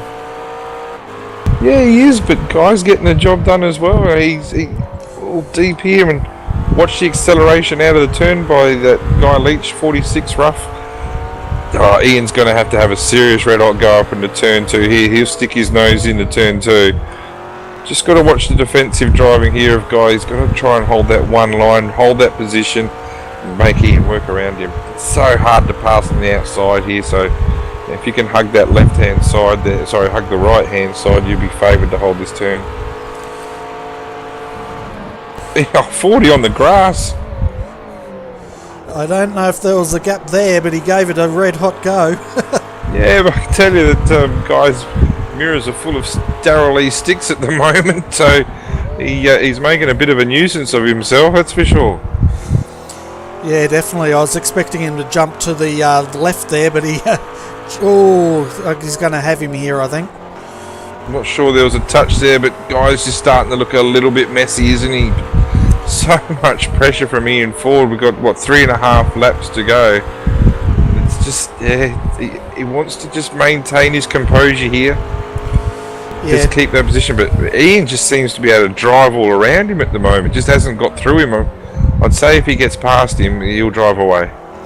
Yeah, I think it's a matter of time, but look at how Guy got a boost out of the dipper there. He's pulled it out again. I can confirm there wasn't any touch going up the mountain. It was just Guy getting a bit sideways. Yeah, we've been saying for a while that it's just a matter of time, but the job's not done yet. And these guys are doing, 206.9 last lap for Guy, so he's not exactly pedaling slowly. He's doing some quick lap times here, and in front of them, for second and third. And you probably want to jump on this now as well, because Baden Reed is all the way up to Ian, turning into turn 1, going up the mountain. Yeah, we're just going to stay with this. As they come into the last corner here, Ian's having another look. He's going to have to go the outside. That's not going to work. And we'll jump forward. Yeah, but you'll get a good drive out of into turn 1. But like, this is it. You can only concentrate on one battle at once in second and third. But I'll watch the battle for 4th and 5th there, Bernie, and you call the second and third, because anything could happen at any time. Yeah, so we're jumping on now with Baden Reed. We're actually on the nose of Baden as he starts now to close right up on Ian McMahon going up the mountain. But as we can see, those BMWs have a lot of pull out of those corners. Yeah, mate, he's been closing up and just losing a bit up through the cutting and that on him. But once he gets back down the bottom of the circuit, he closes right back up on him. So yeah, I can relate to the BMW out of those up through the, up over the top there, because they're fantastic things to drive over there. So as we can see now, Baden Reed closing in as he comes out of Forest Elbow. Can he get that draft knobby? That's the question, mate.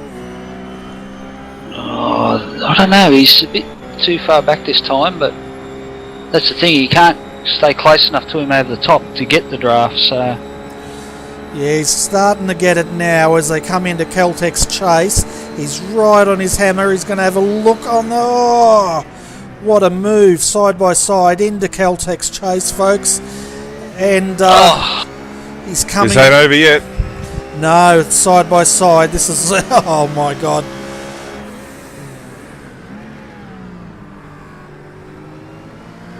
yeah, desperation on both here, but it's good clean racing, no contact made here, and Baden's got a good run. Oh, geez, blocking a bit there. I'm not sure if there was contact in the back there. Yeah, 2 laps to go. There's a bit of Morse code there as they came into Hell Corner, and it's given Ian a bit of a run.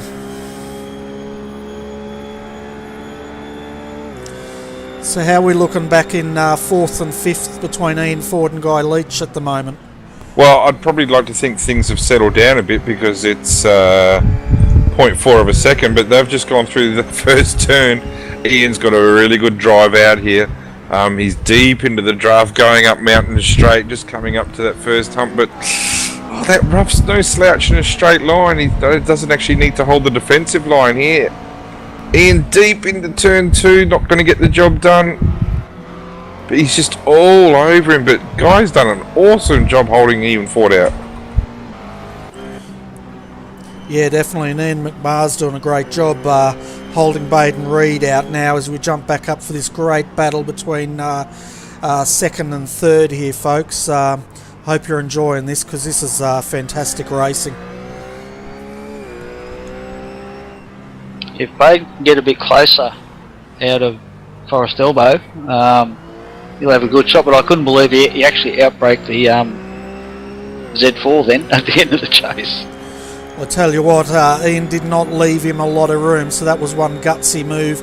As we come back onto Conrod Straight, last lap, folks, can Baden get Ian? That's the question. Just got to find a way of sticking his nose in there, doesn't he? Just become a real nuisance. That's good driving. That's good car position there by Ian. Making Baden drive the long way around. Didn't get that drive out of that chase, so Ian's got himself in a great position to be able to hang on to this last lap. Yeah, definitely. He definitely woken up to Baden's move the previous lap. As we come into the last lap, folks, we've got a gap of probably 0.2 of a second, I guess. Well, up the front, we've got a gap of 37 seconds from our leader back to these guys, but you know, it's been an awesome race. It's been non-stop entertainment and some fantastic driving by all concerned. Definitely, and as we jump back, having a quick look, Ian Ford is now starting to reel Guy Leach back in. So, oh man, they got so close under brakes into that first corner. Yeah, I don't think either of those guys would be able to brake any deeper than what they did, but Guy Leach has just done an awesome job here. He's hanging on. I can't see Ian getting to him up here up the mountain. He's going to have to hang on and make his move deep under brakes down Conrod, but up the front we've got to try and jump on board as Ben Smith coming down Conrod Straight, him and Marcelo Rivera for the last time. Yeah, so as we can see now, Ben Smith's coming down Conrod Straight through Caltech's Chase for the last time. Fantastic race for this car, and Marcelo and Ben, they have led this race from start to finish, absolutely dominated it, and as we can see now, Ben Smith starting to celebrate coming into the last corner, and fantastic win there for Evolution Racing Australia and Darrell Lee Sticks. Fantastic debut for the team in the Darrell Lee Evolution Racing Australia McLaren. Ben Smith, Marcelo Rivera, first time drivers in this series. Congratulations to them. Dominant performance, it has to be said. Awesome, and we'll get them on TeamSpeak shortly if they get the details. In second place, we have lost your man, Baden. Into the wall. He's badly binned it. He's actually we're going to jump back on that, folks, because he was struggling with that coming off Mount Forest Elbow. Well, I'm just jumping on board with Ian Ford making a move here. This is for a podium position now, and he's hanging on through the chase. Good drive out into the last turn. Get on board this because Ian's in great position here. Deep under brakes. This is the last turn of the race, people. Holding on for third, is it? Yeah, we're... Yes! That was, sorry. So you should be pretty happy with that. First and third for you guys tonight, Brenton. As happy as I am for the team, I'm devastated for Baden and the KRF team because they did an outstanding job all night. Didn't see what happened to them, but there's another position changing. No, sorry, Chris Keeping in the Selby Racing and Blake Copper. I thought they were just changing position, but Baden deserves to bring this home with everything he can get as well. So hopefully, just dropping another position to Gavin Sadler. So I think he should be right bringing it home from here, will he? Oh, that's heartbreaking. Yeah, we're just having a look at the replay, folks. As you can see here, Baden Reed got it all crossed up coming out of the dipper, hard into the wall, and unfortunately heavy steering damage to that entry on the last lap.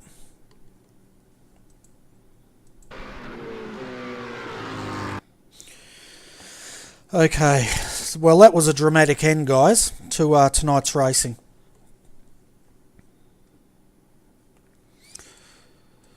Alright folks, I'll take you through the full finish before we bring our race winners up for an interview. So Benjamin Smith, Marcelo Rivera winning in first position in their Darrell Lee Sticks McLaren. Ian McMahon came home second in MF Tech. They are currently sitting second in the championship, so that's going to help them secure that position. Third, Ian Ford, the second ERA driver. Fantastic to have both McLarens in the top three. It's definitely going to be a party there tonight. Guy Leach came home in fourth position in the Pagnin Imports Rough, followed by Christopher Osborne in 5th. Gary Hamilton brought the 3 Seas Craft Beer BMW home in 6th. 7th was Gavin Sadler. Unfortunately, Baden Reed, as we saw in the Kimmy Rural Fencing entry, going hard in the wall just after the dipper, brings that heavily damaged car home in 8th. 9th was Blake Coppo in the 3rd ERA entry, McLaren entry. 10th was Chris Keeping. 11th's Timothy Jackson. We haven't spoken about him all night tonight, but he came home tonight in 11th position. I think that's another one of your cars, isn't it, Brenton?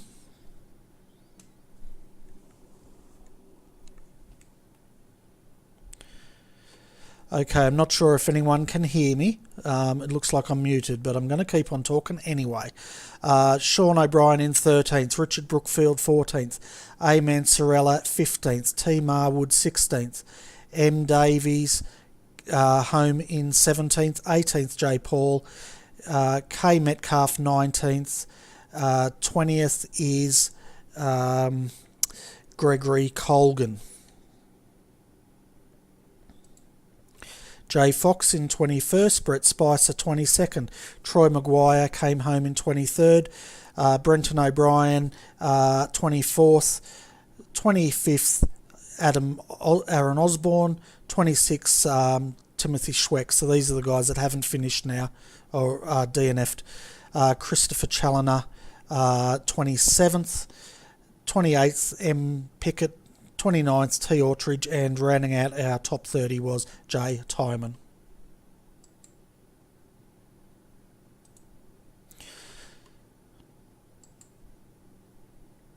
So I'm not sure what's going on with my connection. Give me a moment, folks.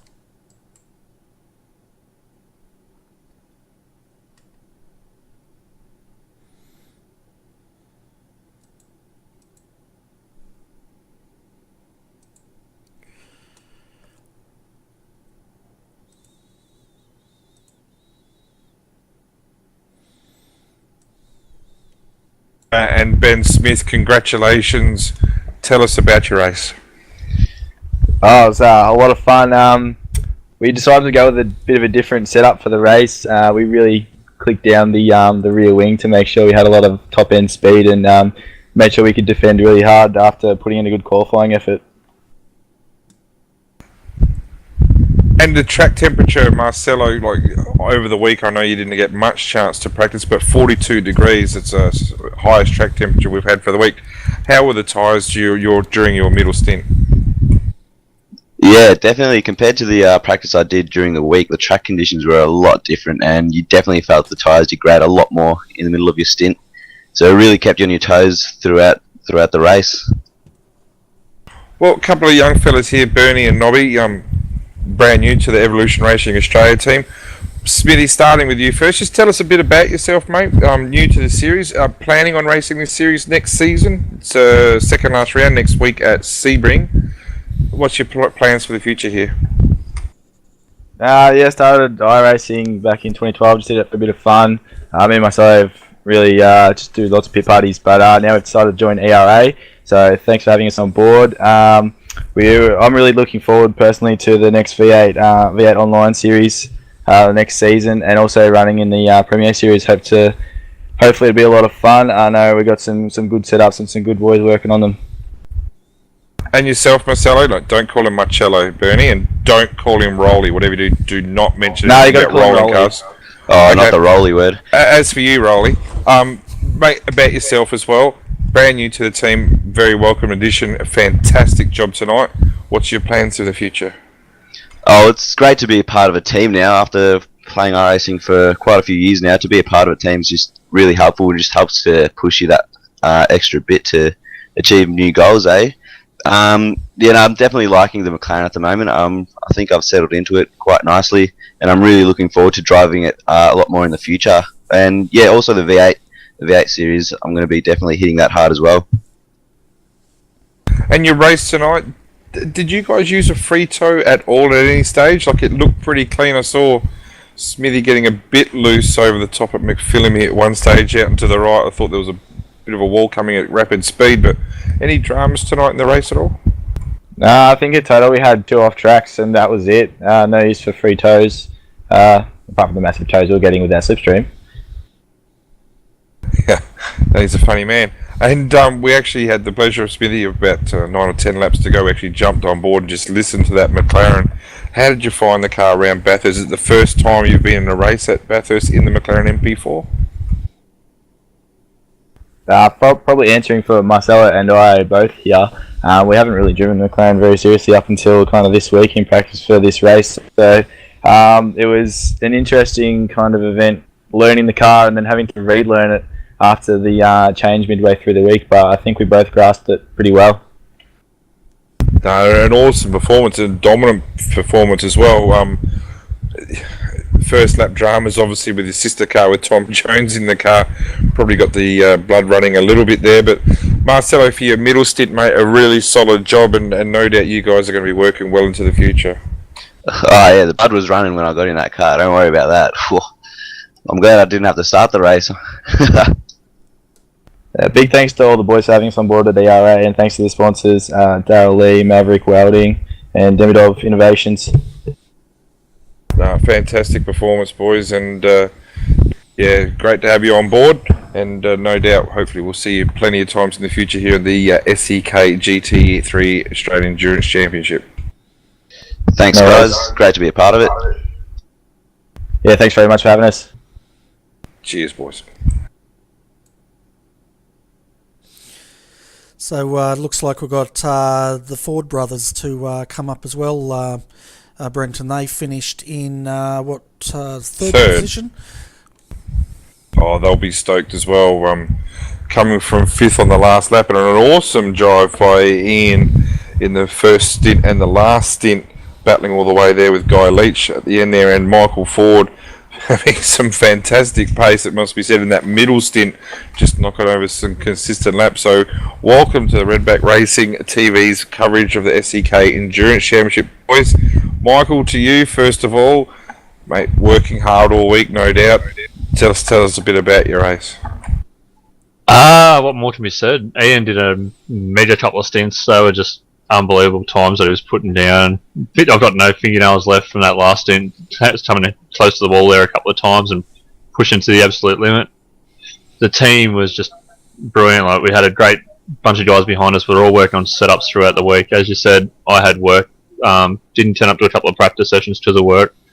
But, you know, the team's done massively. This Evolution Racing Australia Stitch McLaren is just a mega car, and it's just brilliant. And Ian, to you, mate, one of the more successful V8 supercar drivers in the Australian iRacing community. Mate, hats off to Guy Leach for that last performance there in those last few laps, but got the job done deep into that last lap. So well done to you. Tell us a bit about that race, and in particular that battle.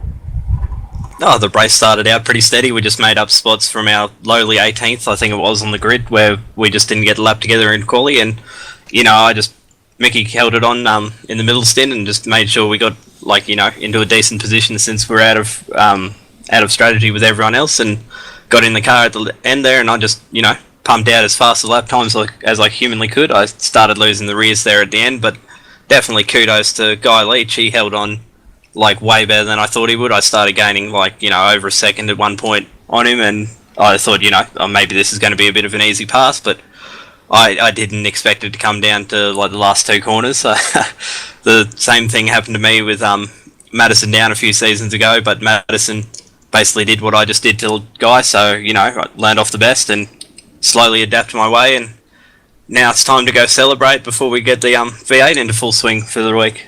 Yeah, and talking about the V8 as of, you know, Tuesday, the new season starts. You'll be on board the Demidov Innovations Commodore this season. But the difference between the McLaren and the V8, what do you find around a track like this? You've done a lot of tracks at Bathurst in the V8. What do you think the main difference is between the McLaren and the V8 around here? Oh, as a, you know, pretty successful driver around Bathurst in both cars, it's like the one thing that I can definitely point out is, like, you have to be less cautious with the throttle in this car. Like, the McLaren. It's just a lot more easier to get the throttle down, and it's a lot more confidence over the top and everything like that. It's just in braking zones and stuff. It's a bit weird going onto ABS because, like, you know, there's no lockups, little lockups that you have to try and sort out. It's just like nice and smooth, and it's more about the runs you get up straights and everything like that that builds the time, and because you got that much confidence over the top. Whereas the V8, you have to like manhandle it everywhere while still trying to keep the car balanced. Where this car just seems to, you know, has a natural balance to it. That's probably the main like differences between the two. And finally, to the two of you, Mick, I know you've got extensive GT3 background, and we were lucky enough to speak to you before at the midpoint of the race. But your plans there's still one race at Sebring next week, but we know that you really seem to be concentrating hard on your V8 program as well. But we're going to start seeing you more often again in the SEK Championship? Definitely. The GT3s, doesn't matter what sort of simulator I've always run, it's always been a similar sort of type of car, like GT2, Le Mans sort of style car. The GT3 sort of suits my driving style a lot better, but I want to pick up my act a little bit too in the V8, so concentrating on the development series coming up as well, and doing the odd rounds in the V8s just to be able to pick up my act, and getting up the speed in that will help me get a little bit quicker in the GT3 as well. Well, boys, unless Bernie or Nobby want to jump in, mate, a very, very happy commentator here. Congratulations to Evolution Racing Australia. Darryl Lee Chocolate Sticks McLarens, first and third in tonight's race, so good job, and I'll meet you over the other TS channel when I get there, but I'm not sure whether Bernie or Nobby need to say anything. I'm also sorry that Brenton didn't bring over any sticks. I tried organising it, but you know, I was a bit too busy. Good on you. Yeah, Brenton doesn't know about the new rule yet, but each time you blokes come up, me and Nobby wanted a box of those Darryl Lee sticks. The rum flavoured ones too, remember? Nothing that a bit of Bundy can't be dipped into, mate. But the other thing to look at this also, guys, while we've got you up here, not only did you get first and third, but your other entry with Blake Coppo behind the wheel came in 9th tonight. So that's 3 cars in the top 10. Yeah, they ran a real solid race, and then James Keane was with Blake Coppo tonight, and James, again, he's brand new to our ever-growing team, and as we said before, he does some fantastic work in that Star Mazda and the Skip Barbers, and he'll be running our open wheel program within the Maverick Welding open wheeler class. So yeah, those guys did a great job, and I don't think Blake turned a lap in practice all week. So for them to do that this week and come in 9th, I think the car of Jackson and Black came 11th. Sorry, so. Yeah, and a pole position for the Jones and somebody else's car, so that's a pretty good job all night. Yeah, definitely, and thanks for coming up, Ian and Michael. Go off and celebrate with your team guys, and enjoy third place on the podium. Thanks, awesome. boys, thanks, and thanks RRTV for putting up the broadcast every week, and making such a good broadcast out of it, and SEK for sponsoring such an event. It would be good to actually go out and have a look at their go-kart races and, maybe get into it. Yeah, definitely. For anyone in southern Queensland, if you're into enduro karting, definitely check out SEK. That's at sekqld.com. The other people we should give a shout out to for getting on board is Pagnin Imports. They sell some really great gear there, and if you're looking for a sim rig, check out the Next Level sim rigs. They're excellent, as Nobby could attest to. Yep. Yeah, that's a good testimonial there, Nobby. But anyway, folks, we'll wrap this up. So, Brenton, final thoughts on tonight's race, mate? Look, tonight for us was debuting the McLaren in the Sticks colours and successful. I don't know whether we'll get 8 next week because the Sebring 12-hour race is on, so we've probably got a commitment to that. But yeah, happy, fantastic debut for the new drivers Smith and Rivera. They did an awesome job. Tom Jones showing some outstanding pace in their qualifying. Just had a bit of a stumble early, but bigger and better things to come for this team in the GT3s, no doubt at all. And also, has to be said, second place, you don't take anything away from these MF Tech guys. They just get unnoticed all week and just get the job done. And my heart goes to Baden Reed and Adam Newton in the KRF, because those guys were on for a very sure thing podium. Yeah, they definitely were. It was just so unfortunate they hit the wall at the top there, coming out of the dipper. Nobby, your final thoughts on tonight's race, mate? Well, yeah, unfortunate for my guys, but at least he brought it home. But yeah, I thought the race was fantastic. It was a bit of a sorting out, which usually happens in a bit of endurance races, sort of in the middle of the race. But those last 10-15 laps were just outstanding. I thought it was great racing after that length of time around Bathurst. How those boys concentrated again so much was absolutely brilliant. Yeah, definitely, and we should mention also fifth, Christopher Osborne, bringing their Direct Clutch Motorsports number 114 Rough home in fifth. They were a lap down, and they must get recovery of the race as far as I'm concerned. Not only coming a lap down, but getting that car back up into fifth position and beating the guy they were battling before they had that accident. Yeah, that was unbelievable. That was a fantastic effort.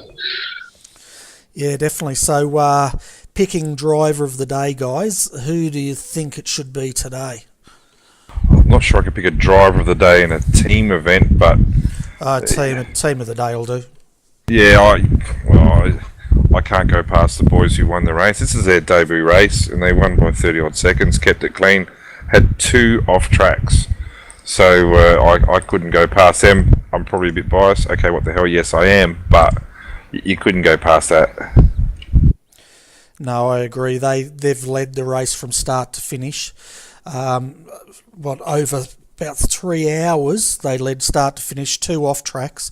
That's a damn good effort. So I'd definitely give it to Ben Smith and Marcelo Rollo, didn't you say? Yeah, Marcelo Rivera. We don't call him Rolly.